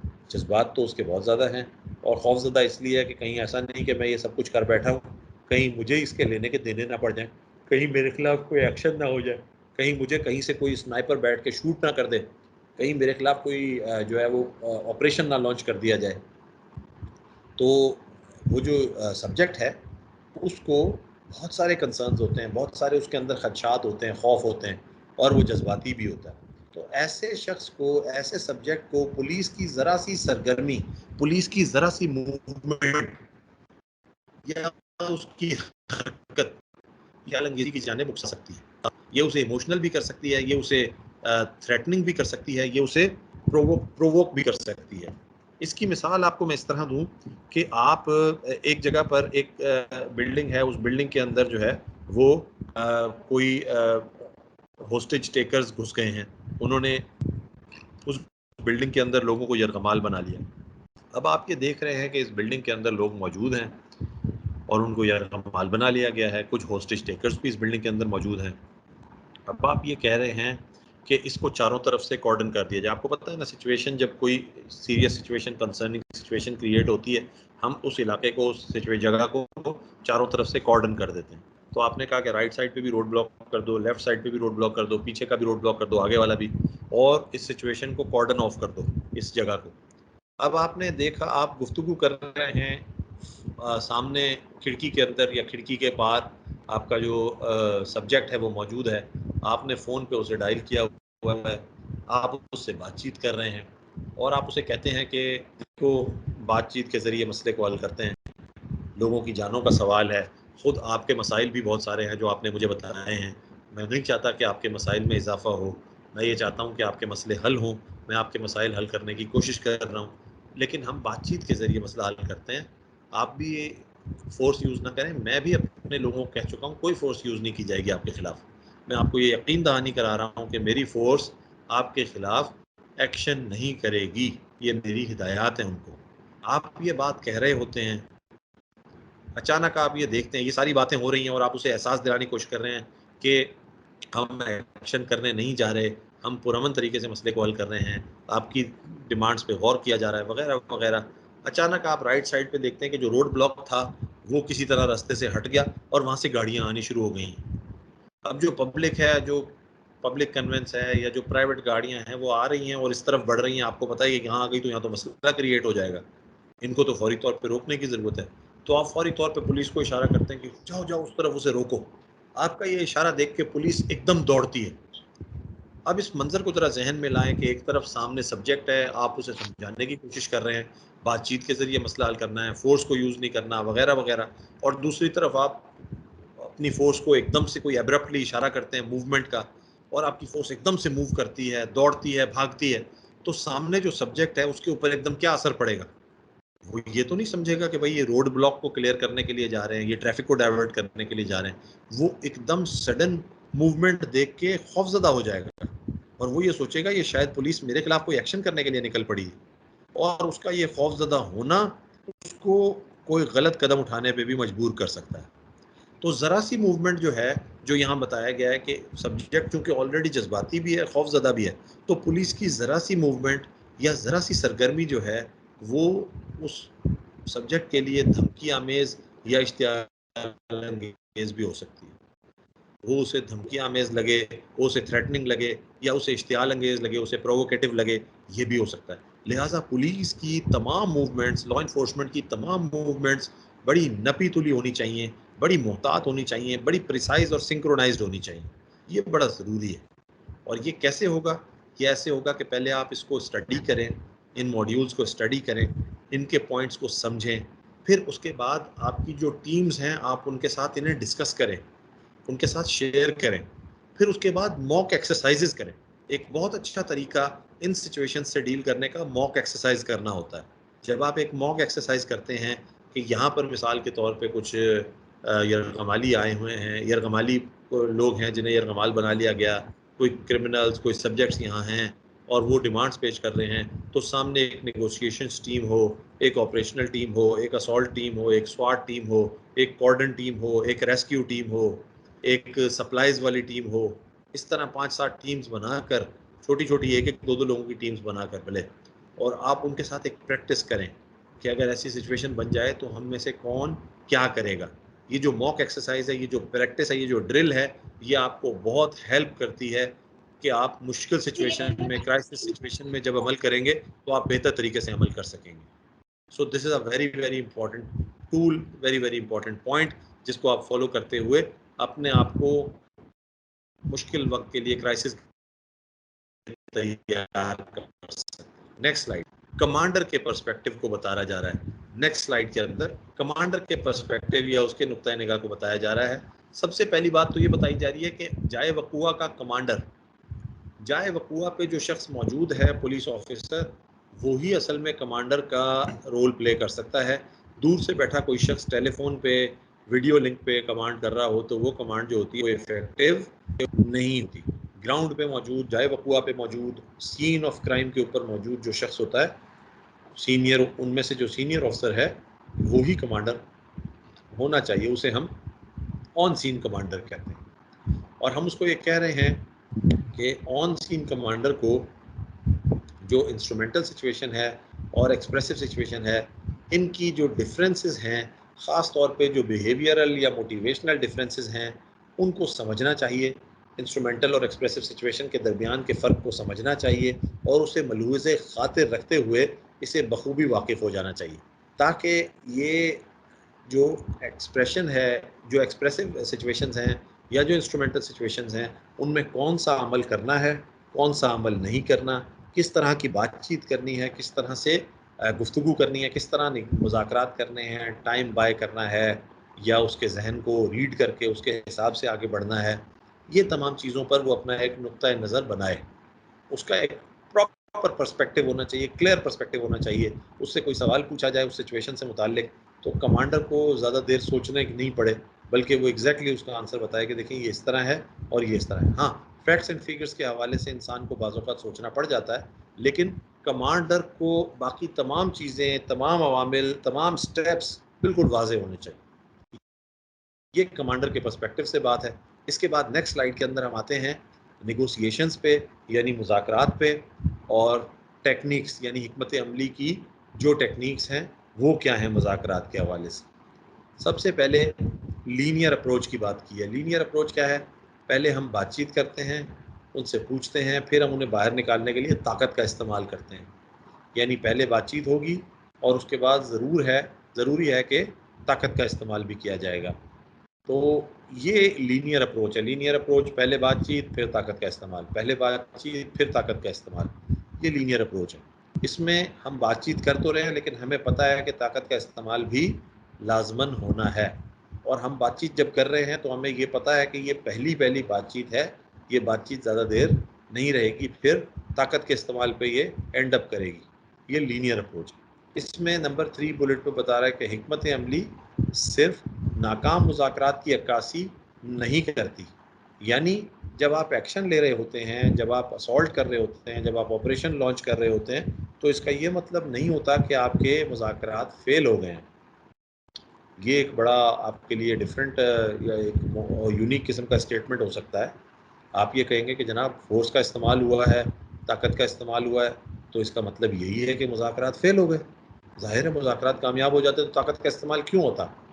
लेकिन आपको ये समझना चाहिए कि बहुत सी जगह मुज़ाकरात इसीलिए किए जाते हैं कि टाइम मिल जाए, प्लानिंग अच्छी हो जाए, इंफॉर्मेशन अच्छी मिल जाए, इंटेलिजेंस डेवलप हो जाए, मतलूबा रिसोर्सेज प्रोवाइड कर दिए जाएँ, फिर उसके बाद एक्शन में जाया जाए।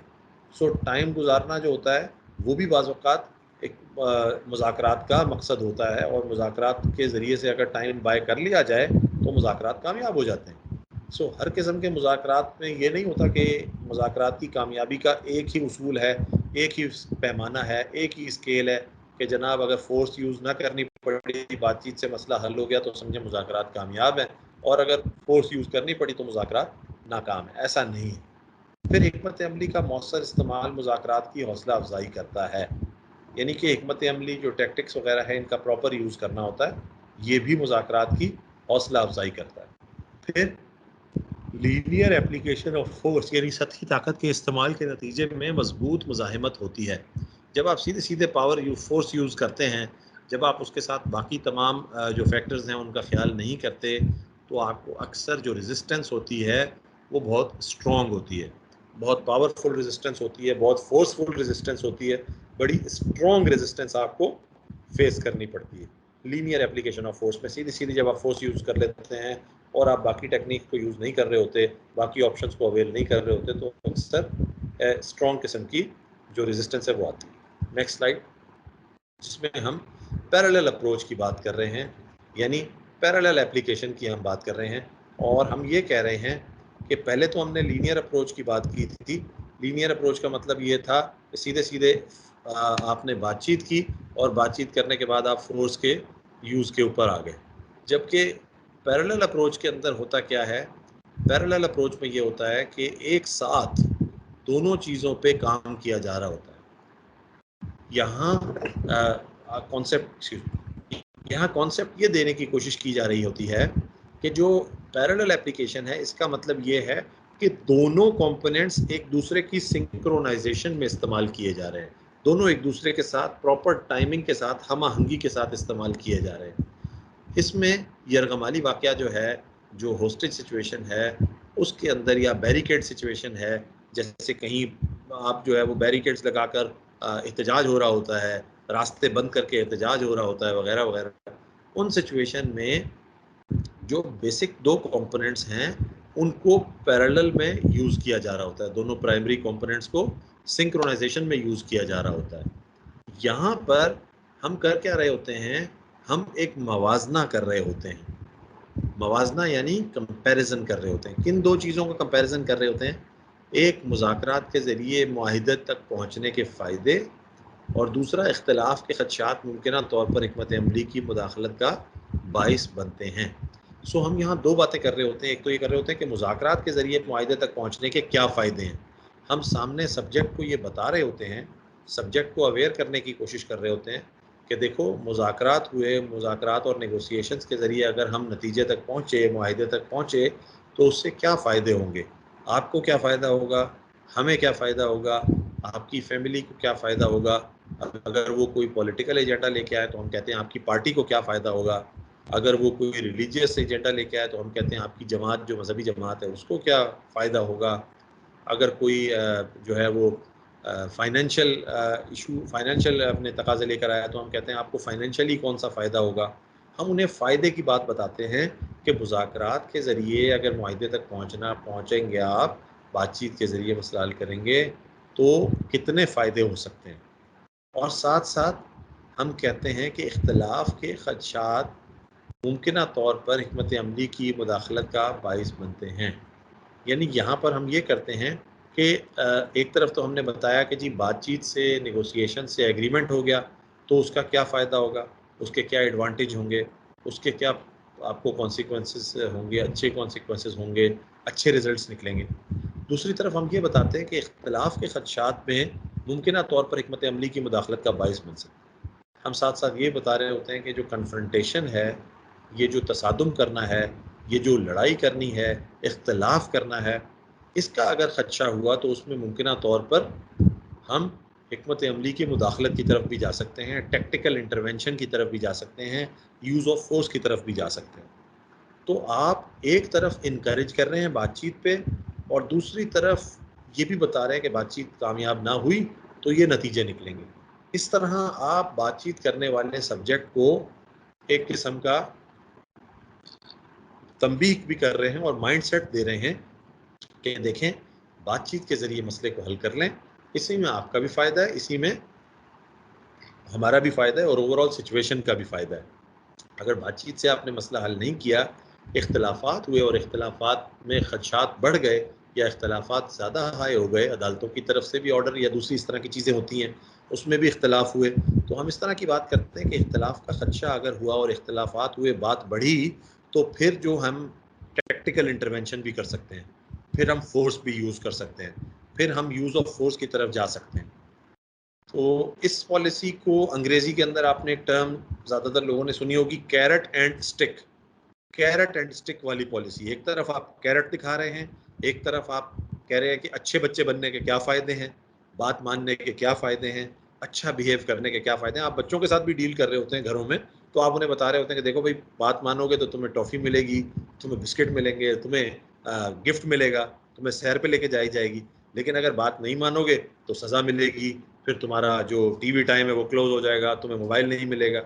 Carrot and stick, carrot and stick की पॉलिसी ह्यूमन रिसोर्सेज को डील करने में, एचआर को डील करने में भी काम आती है।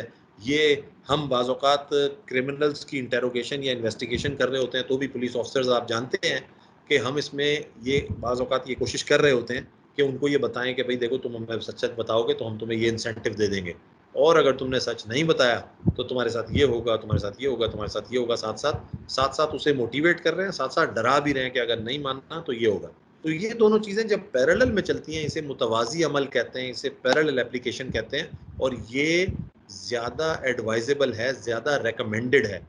पहली जो एप्लीकेशन बताई थी वो थी स्ट्रेट, लीनियर, ठीक है। उस लीनियर एप्लीकेशन के अंदर बिल्कुल सीधी सीधी हम बात कर रहे थे कि भाई आपको बात करनी है और उसके बाद फोर्स यूज़ करनी है, ये दोनों चीज़ें इसी सीक्वेंस में होनी है और ऐसे ही की जाएंगी। लेकिन यहाँ हम जो पैरेलल अप्रोच है, पहली सतही अप्रोच थी, लेकिन यहाँ जो पैरेलल अप्रोच है उसमें हम साथ साथ दोनों चीज़ें दिखा रहे हैं, बता रहे हैं, ताकि हम उसको, जो सब्जेक्ट है, उसे खुद को कन्विंस होने दें, हम उसके जहन में बात डाल दें, हम उसके सामने सिचुएशन रख दें और फिर उस पर छोड़ दें और माहौल ऐसा बना दें जिसमें वो खुद कन्विंस हो जाए या कन्विंस होने पे मजबूर हो जाए कि भाई मैं अगर बातचीत के ज़रिए मसला हल करूँगा तो मेरा ही फ़ायदा है, मैं अगर बातचीत के ज़रिए मसला हल करूँगा तो शायद मैं अपने मकसद के ज़्यादा करीब पहुँच जाऊँगा, मैं बातचीत के ज़रिए मसला हल करूँगा तो मैं आसानी से सिचुएशन से निकल सकूँगा। अगर हम ये बातें उसे मनवाने में कामयाब हो जाएँ तो ये हमारी कामयाबी होती है। ये हमारा सक्सेस होता है। और यही मुतवाज़ी अमल या यही पैरेलल एप्लीकेशन का मकसद होता है। इसके बाद हम नेक्स्ट स्लाइड पे आएंगे। जोड़ तोड़ के जुज़ की बात करते हैं, मतलब हम टैक्टिकल कंपोनेंट की बात करते हैं। वो हम किस तरह करते हैं कि बेसिकली ताकत का इस्तेमाल किए बगैर मुज़ाकरात का इस्तेमाल बेहतरीन अमल का अक्कास है। सबसे पहले हमारा कॉन्सेप्ट यही होना चाहिए, या जिसे कहें कि हमारी फर्स्ट प्रेफरेंस या फर्स्ट प्रायोरिटी ये होनी चाहिए कि बातचीत के ज़रिए, मुज़ाकरात के ज़रिए, गुफ्तगू के ज़रिए, नेगोशिएशंस के ज़रिए हम मसले को हल कर लें। ताकत का इस्तेमाल किए बग़ैर सिर्फ मुज़ाकरात के इस्तेमाल से हम अगर मसले को हल कर लें तो ये बेहतरीन अमल का अक्कास है, यानी ये बेस्ट पॉसिबल सलूशन है, ये बेस्ट पॉसिबल अल्टरनेटिव है, ये बेस्ट पॉसिबल वे है। लेकिन यहाँ पर ये भी ज़रूरी है, आपको पता होना चाहिए कि जैसे मैंने पहले भी कहा था, हमेशा एज ए कमांडर हमें ये पता होना चाहिए, या एज ए नेगोशिएटर हमें ये पता होना चाहिए कि हम नेगोशिएशंस कर रहे हैं, हम बातचीत कर रहे हैं, हम चाहते भी यही हैं कि बातचीत कामयाब हो। लेकिन हमें ये पता होना चाहिए कि ऐसा नहीं है कि बातचीत के अलावा हमारे पास कोई भी रास्ता नहीं है। रास्ता हमारे पास पीछे भी मौजूद है, प्लान बी हमारे पास मौजूद है। आपने सुना होगा ना, प्लान ए और प्लान बी, और बाज़ औक़ात प्लान सी की भी बात होती है। तो प्लान ए वो होता है जो हम पहले इस्तेमाल करते हैं, वो लाइन ऑफ एक्शन, वो कोर्स, उसे हम प्लान ए कहते हैं। और प्लान बी वो होता है जो हमारा बैकअप प्लान होता है, बी फॉर बैकअप। तो ये बैकअप प्लान होता है प्लान बी। और प्लान बी हम इसलिए रखते हैं कि अगर हमारा ए प्लान, पहला मकसद हमारा पहला प्लान फेल हो जाता है तो प्लान बी हमारे पास मौजूद होना चाहिए, बैकअप प्लान हमारे पास मौजूद होना चाहिए। तो यहाँ पर जो प्लान ए है वो मुज़ाकरात हैं, और प्लान बी क्या है? प्लान बी क्या है हमारे पास, कोई बताएगा? प्लान बी है ताकत का इस्तेमाल, प्लान बी है यूज ऑफ फोर्स। अब आप में से कोई बताएगा प्लान ए क्या है और प्लान बी क्या है? जी सर, प्लान ए तो जो है मुज़ाकरात है, जी प्लान बी जो है फोर्स बाय फोर्स, उसके लिए यूज करने के लिए भी हम हिकमत अमली से काम लेंगे। उसके लिए हम जी पहले के हम बी प्लान बनाएंगे कि हमें इन केस अगर ये मुज़ाकरात ए नहीं कामयाब होते तो हम बी के लिए भी एक हिकमत अमली पहले से बनाएंगे और फिर उस हिकमत अमली पे अमल किया जाएगा। बिल्कुल सही है। We always go with the plan B in our mind. बहुत अच्छी आपने बात कही कि ये प्लान बी जो है हम पहले से बना के अपने माइंड में रखेंगे, बल्कि मैं शायद ये अल्फाज अदा करना भूल गया था। उस्मान ने बड़ी अच्छी एडिशन की कि ये प्लान बी भी पहले से बना के रखा जाएगा। प्लान ए तो हम शुरू में इंस्टॉल करेंगे, प्लान ए तो हम शुरू में अडॉप्ट करेंगे, लेकिन प्लान बी भी हमने पहले से बना के अपने माइंड में रखा हुआ होगा, और उसकी तैयारी भी हमने की हुई होगी कि अगर हमारा प्लान ए फेल करता है, यानी मुज़ाकरात फेल हो जाते हैं, बातचीत से मसला हल नहीं होता, तो प्लान बी की तैयारी भी हम पहले से करके गए होंगे, और फिर प्लान बी को हम इस्तेमाल करेंगे जो कि यूज़ ऑफ फोर्स है। लेकिन हमारी कोशिश, हमारी अव्वलीन कोशिश, हमारी मैक्सिमम कोशिश यही होगी कि प्लान ए ही हमारा कामयाब हो जाए। उसके बाद मकसद मुताल्लिका फ़र्द को आगाही देना है कि मुत्तफ़िक होना आसान और सूदमंद है, और इख्तिलाफ़ करना मुश्किल और कीमती है। ये बड़ी कीमती लाइन है, ये बड़ी वैल्यूएबल लाइन है। आप इसको समझें कि ये जो हम पैरेलल दोनों चीज़ों को यूज़ कर रहे हैं, इन पैरेलल चीज़ों को यूज़ करने का हमारा मकसद ये है कि हम सब्जेक्ट को एक मैसेज दे रहे हैं, हम सब्जेक्ट को एक मैसेज कन्वे कर रहे हैं, एक बात उसके माइंड में रजिस्टर करा रहे हैं। वो ये कि उसे हम आगाह कर रहे हैं, उसे हम इंटीमेट कर रहे हैं, इन्फॉर्म कर रहे हैं, अपराइज़ कर रहे हैं कि मुत्तफ़िक होना आसान है और सूदमंद है। अगर वो हमसे मुत्तफ़िक होता है, अगर वो हमसे बातचीत करता है, अगर वो गुफ्तगू के ज़रिए मसले को हल करता है, आसान है और इसमें उसका फ़ायदा भी है। हम उसे ये बता रहे हैं कि ये कोई आपका नुकसान नहीं है, बल्कि इसमें आपका फ़ायदा है। इससे आप ही को फ़ायदा होने जा रहा है। उसको ये कन्वे करना है और उसे कन्विंस करना है इस बात के लिए कि बातचीत में आपका फ़ायदा है, मुज़ाकरात करने में आपका फ़ायदा है, मुज़ाकरात करने से आप फ़ायदे में रहेंगे, नुकसान की तरफ नहीं जाएँगे। हम आपको कोई जिसे वो हम एक लफ्ज़ यूज़ करते हैं घेरना, कि हम घेर के किसी को और चारों तरफ से घेर के मजबूर करके उसको इस बात करवा रहे होते हैं, मनवा रहे होते हैं, ऐसा नहीं है। बल्कि हम उसका घेराव नहीं कर रहे, हम उसे ऑप्शंस देते हुए ये बता रहे हैं कि ऑप्शंस दोनों हैं, लेकिन पहली ऑप्शन है बातचीत करना, जो आपके लिए आसान भी है और जिसमें आपको फायदा भी ज़्यादा है, जबकि डिसएग्री करना, एजिटेट करना और फिर सिचुएशन को ज़्यादा ख़राब करना, जिसके बाद यूज़ ऑफ फोर्स हो, तो हम उसे बताते हैं कि आपका हमसे एग्री ना करना, इख्तिलाफ करना और मुतसादिम रास्ता इख्तियार करना, कॉन्फ्रंट करना आपका, ये आपके लिए मुश्किलात पैदा करेगा और आपको इसकी कीमत चुकानी पड़ेगी। इसके लिए it has a price to pay, it has a price to pay. आपको प्राइस पे करनी पड़ेगी अगर आप मुज़ाकरात के ज़रिए मसला हल करने की तरफ नहीं जाएंगे, बातचीत के ज़रिए मसला हल करने की तरफ नहीं जाएंगे, तो यू प्राइस। और जब आप ये बात रजिस्टर कराने में कामयाब हो जाते हैं सब्जेक्ट के माइंड में, तो फिर ऑप्शंस आपके फेवर में जाने लगती हैं और ज़्यादातर फिर ऐसा होता है कि सब्जेक्ट जो होता है वो मुज़ाकरात की तरफ जाता है, क्योंकि उसे वही समझ आ जाती है आपकी बात कि मुज़ाकरात आसान हैं और मुज़ाकरात फ़ायदेमंद हैं, जबकि इख्तिलाफ करना मुश्किल है और इख्तिलाफ करने के लिए उसे एक प्राइस भी पे करनी पड़ेगी, उसे डैमेजेस भी बर्दाश्त करने पड़ेंगे या उसे नुकसान उठाना पड़ेगा। सो आखिरी पॉइंट में इस सारी गुफ्तगू को समअप करने की कोशिश की गई है। आखिरी पॉइंट में, आखिरी बुलेट में, जिसके ऊपर हमारा वो अभी कर्सर भी नज़र आ रहा है, इस बुलेट के अंदर हम ये बता रहे हैं कि मकसद उन्हें मुज़ाकरात के लिए आमादा करना है, ना कि उन्हें मजबूर करना। यहाँ हम सब्जेक्ट को माइंडफुल कर रहे हैं, उससे अक्लो शऊर के ज़रिए उसे मुख्तलिफ ऑप्शंस के फ़ायदे और नुकसानात, प्रोज एंड कॉन्स बता के उससे आमादा कर रहे हैं कि वो मुज़ाकरात के लिए आमादा हो जाए, ना कि उसे मजबूर करके उससे मुज़ाकरात कराए जाएं। ये देखें, इसके बारे में मेरे ये बात करते करते मेरे जहन में बात आती है कि कुरान पाक में जगह जगह अल्लाह ताला जो हैं वो हमें एड्रेस कर रहे हैं। वो हमें अच्छे कामों के बारे में बताते हैं और हमें बुरे कामों के बारे में बताते हैं। वो हमें अच्छे कामों का अजर बताते हैं और वो हमें बुरे कामों की सज़ा बताते हैं। वो हमें अच्छे कामों का रैशनल भी बताते हैं कि ये अच्छा काम क्यों अच्छा है, इससे मुआशरे में क्या फ़ायदा होगा, इससे लोगों को क्या फ़ायदा होगा। और वो बुरे काम की, बुराइयों की अक्सर वजह भी बताते हैं कुरान पाक में कि ये काम क्यों बुरा है, इससे क्या नुकसान है। यहाँ तक कि जब वो जिक्र करते हैं शराब का, खमर का, तो वो कहते हैं कि इसके अंदर फ़ायदा भी है, नुकसान भी है, लेकिन इसका नुकसान इसके फ़ायदे से कहीं ज़्यादा है। इस कदर रैशनल तरीके से अल्लाह ताला हमें कुरान पाक में समझा रहे हैं, लेकिन साथ ही साथ अल्लाह ताला का तरीक़ाकार भी ये है कि प्रोज एंड कॉन्स समझा के लोगों को आमादा किया जाए, ना कि उन्हें मजबूर करके उनसे अमल कराया जाए। आपको मजबूर नहीं किया जा रहा। क्या आपको लगता है कि कुदरत हमें मजबूर नहीं कर सकती थी कि हम सिर्फ सही काम करें, हम गलत काम करें ही ना?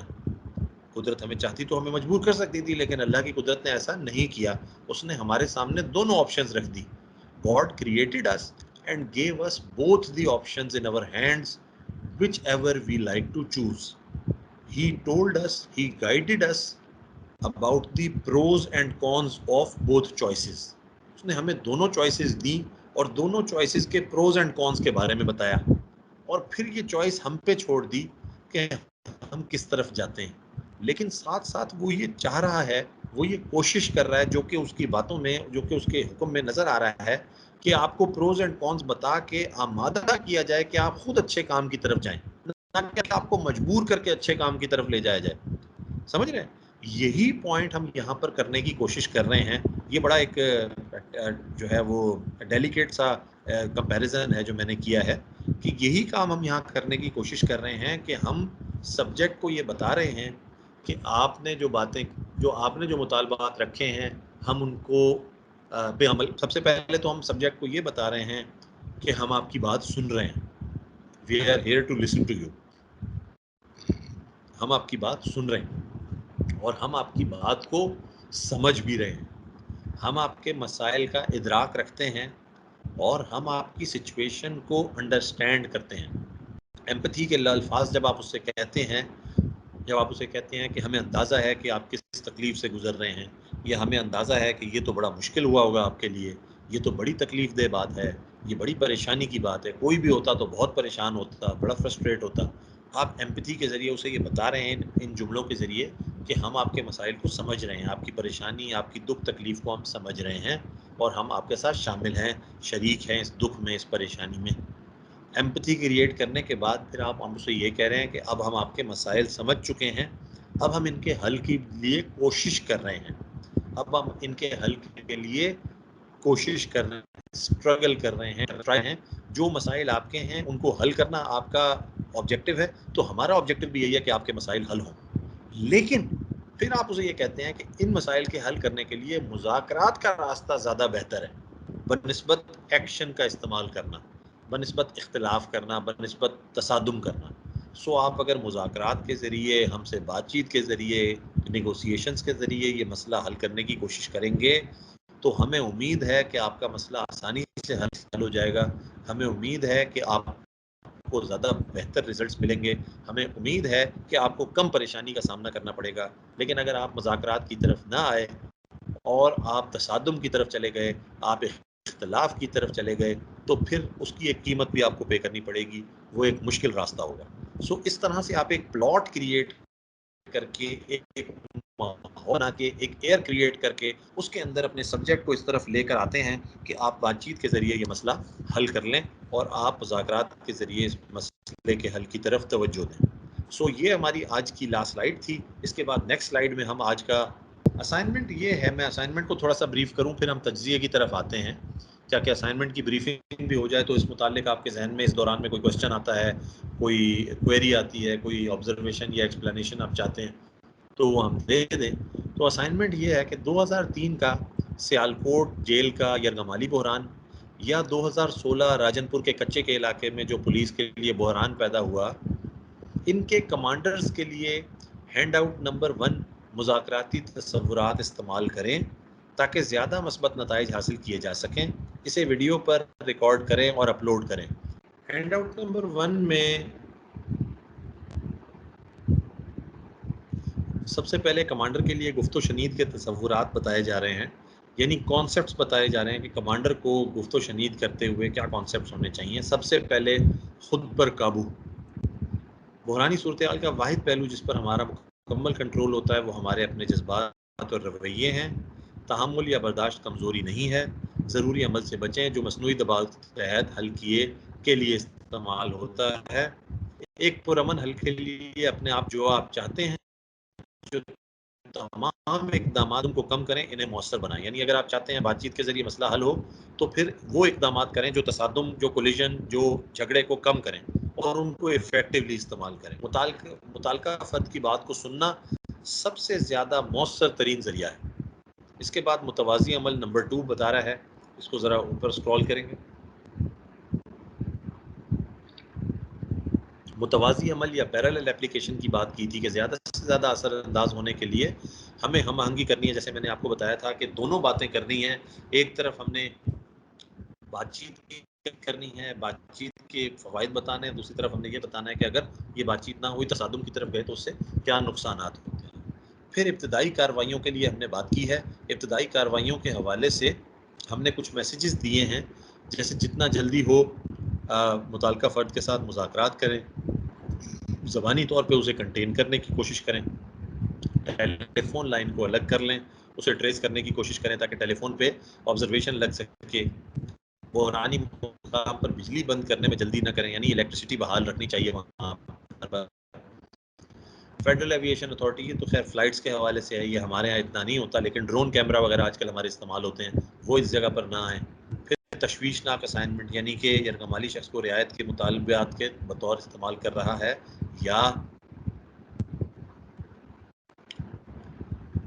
या फिर इसे बतौर शिकार। यानी हमने ये देखना है कि जो हमारा वो जो यरगमाली शख्स है, यानी कि जो होस्टेजेस हैं, उनको वो अपने मुतालबात पूरे करने के लिए इस्तेमाल कर रहा है या उन्हीं को शिकार, उन्हीं को विक्टिम बना रहा है, उन्हीं के खिलाफ एक्शन लेना चाहता है। फिर बेचैनी या जो हम जिसे कहते हैं वो एंग्जाइटी, उसके लिए हमने कहा था कि नतीजा गैर मुतवक्के होता है, ऐसी टेक्निक से बचें। अगर मुताल्लिका फ़र्द दरियाफ्त करे तो मुज़ाकरात के लिए दिफा करना मुश्किल है। इसके बाद हम फैसला साजी पर गौर और अमल का मयार, उसके बारे में बात कर रहे हैं। ये आने वाले मॉड्यूल्स से रिलेटेड हमारी कुछ बातें हैं, ये अभी कुछ इतनी ज़्यादा क्लियर आपको नहीं होंगी, इसलिए हम इनकी डिटेल्स में अभी नहीं जाते क्योंकि ये हमारे आने वाले मॉड्यूल्स में डिस्कस होंगी पहले। जब ये हमारे आने वाले मॉड्यूल्स में डिस्कस हो जाएं उसके बाद फिर आप हैंड आउट नंबर 1 शेयर करें तो ज़्यादा बेहतर रहेगा फुरकान। हमारे 2 मॉड्यूल्स नेक्स्ट जब डिस्कस हो जाएं उसके बाद फिर इनसे आप हैंड आउट नंबर 1 शेयर कीजिएगा। अभी अगर हम वापस आ जाएं अपने असाइनमेंट की तरफ तो हम असाइनमेंट को इस तरह लेके आपको बता सकते हैं, आसान कर सकते हैं फिलहाल इस स्टेज पे आपके लिए असाइनमेंट को, कि असाइनमेंट में 2 वाक़यात का जिक्र हुआ है। दोनों वाक़यात प्रेजेंटेशन में मौजूद हैं इस मॉड्यूल में। एक सियालकोट जेल का वाक़या है और दूसरा राजनपुर वाला वाक़या 2016 का। इन दोनों वाक़यात के अंदर आप अगर कमांडर हैं, यानी मिसाल के तौर पे सियालकोट जेल का वाक़या होता है, खुदा ना खास्ता, वैसे आई वुड नॉट लाइक कि हम में से किसी के साथ भी हमारी कमांड में ऐसा कोई वाक़या हो, खुदा ना करे, लेकिन देखें क्राइसिस कभी भी किसी के भी एरिया में बगैर बताए आ सकता है। तो इंसान को उसके लिए तैयार होना चाहिए, सोचना चाहिए, अपने आप से क्वेश्चन करना चाहिए कि ऐसी सिचुएशन में मैं हुआ तो मैं क्या करूँगा।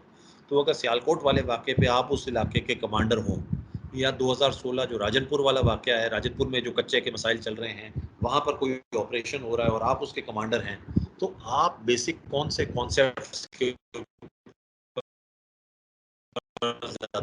हासिल करने के लिए कौन से अमल करेंगे, इस हवाले से वीडियो पर रिकॉर्ड करें और अपलोड करें। एक तरीका तो यह है कि आप इस हवाले से अपने आप से सवालात करें, उनके जवाबात दें, उन्हें वीडियो अपलोड करें या ऑडियो मैसेज कर दें व्हाट्सएप ग्रुप पे, या मैसेज बनाकर मैसेज टाइप करके उसको भेज दें, या आप पेपर पे राइट करना आसान समझते हैं तो आप इवन पेपर पे लिख दें और वो तस्वीर लेके, पिक्चर लेके उसे अपलोड कर दें ग्रुप के ऊपर, इंडिविजुअल मैसेज भेज दें।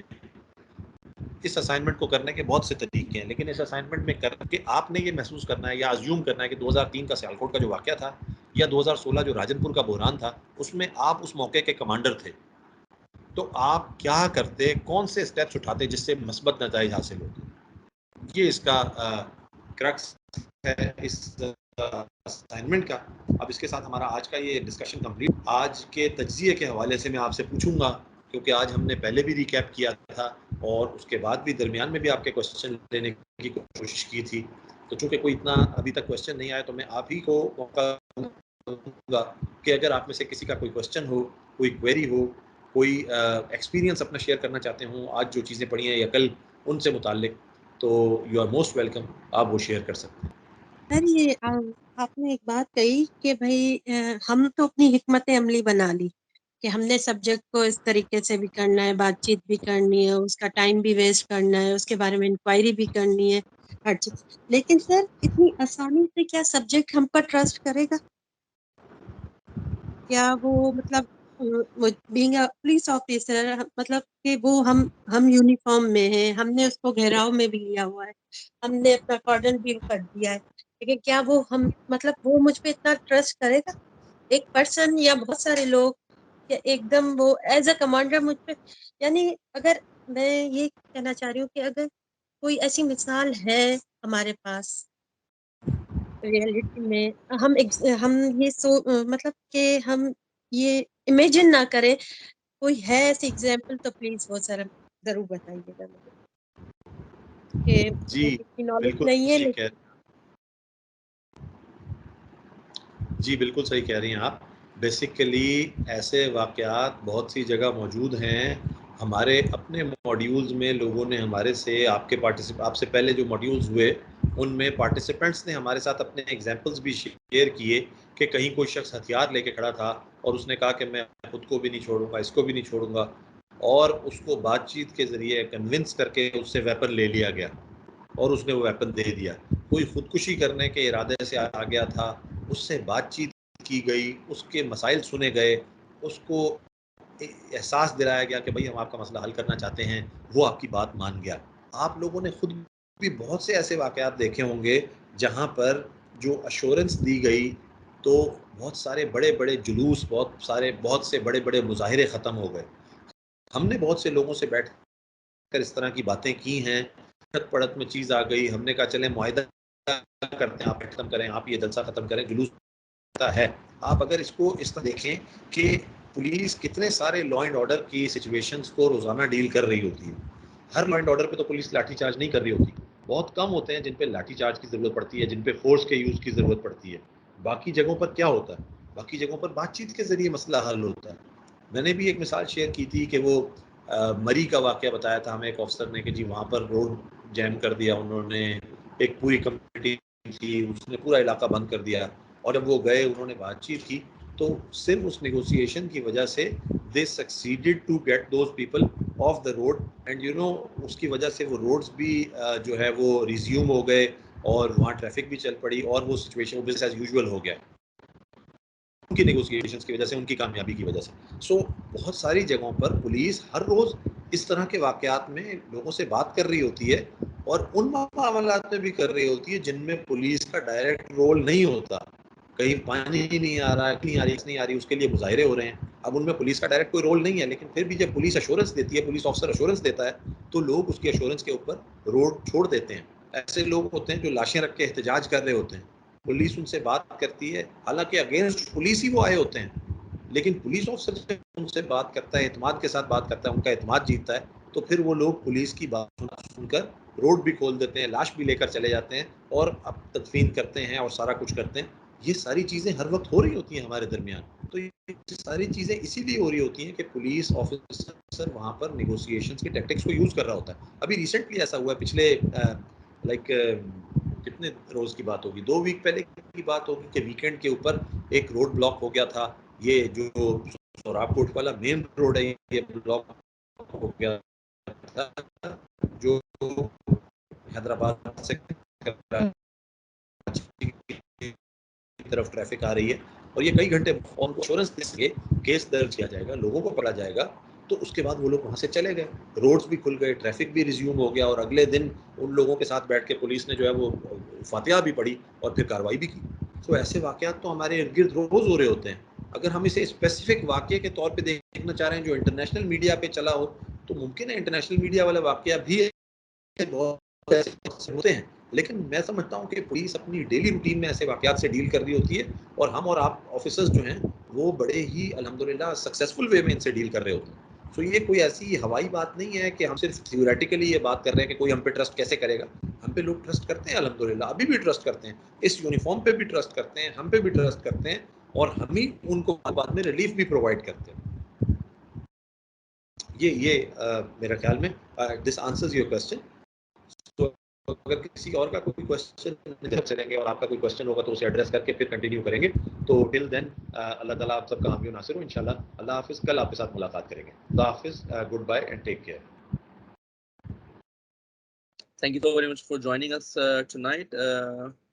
Allah Hafiz and Hafiz, take care and good night. Shabba khair.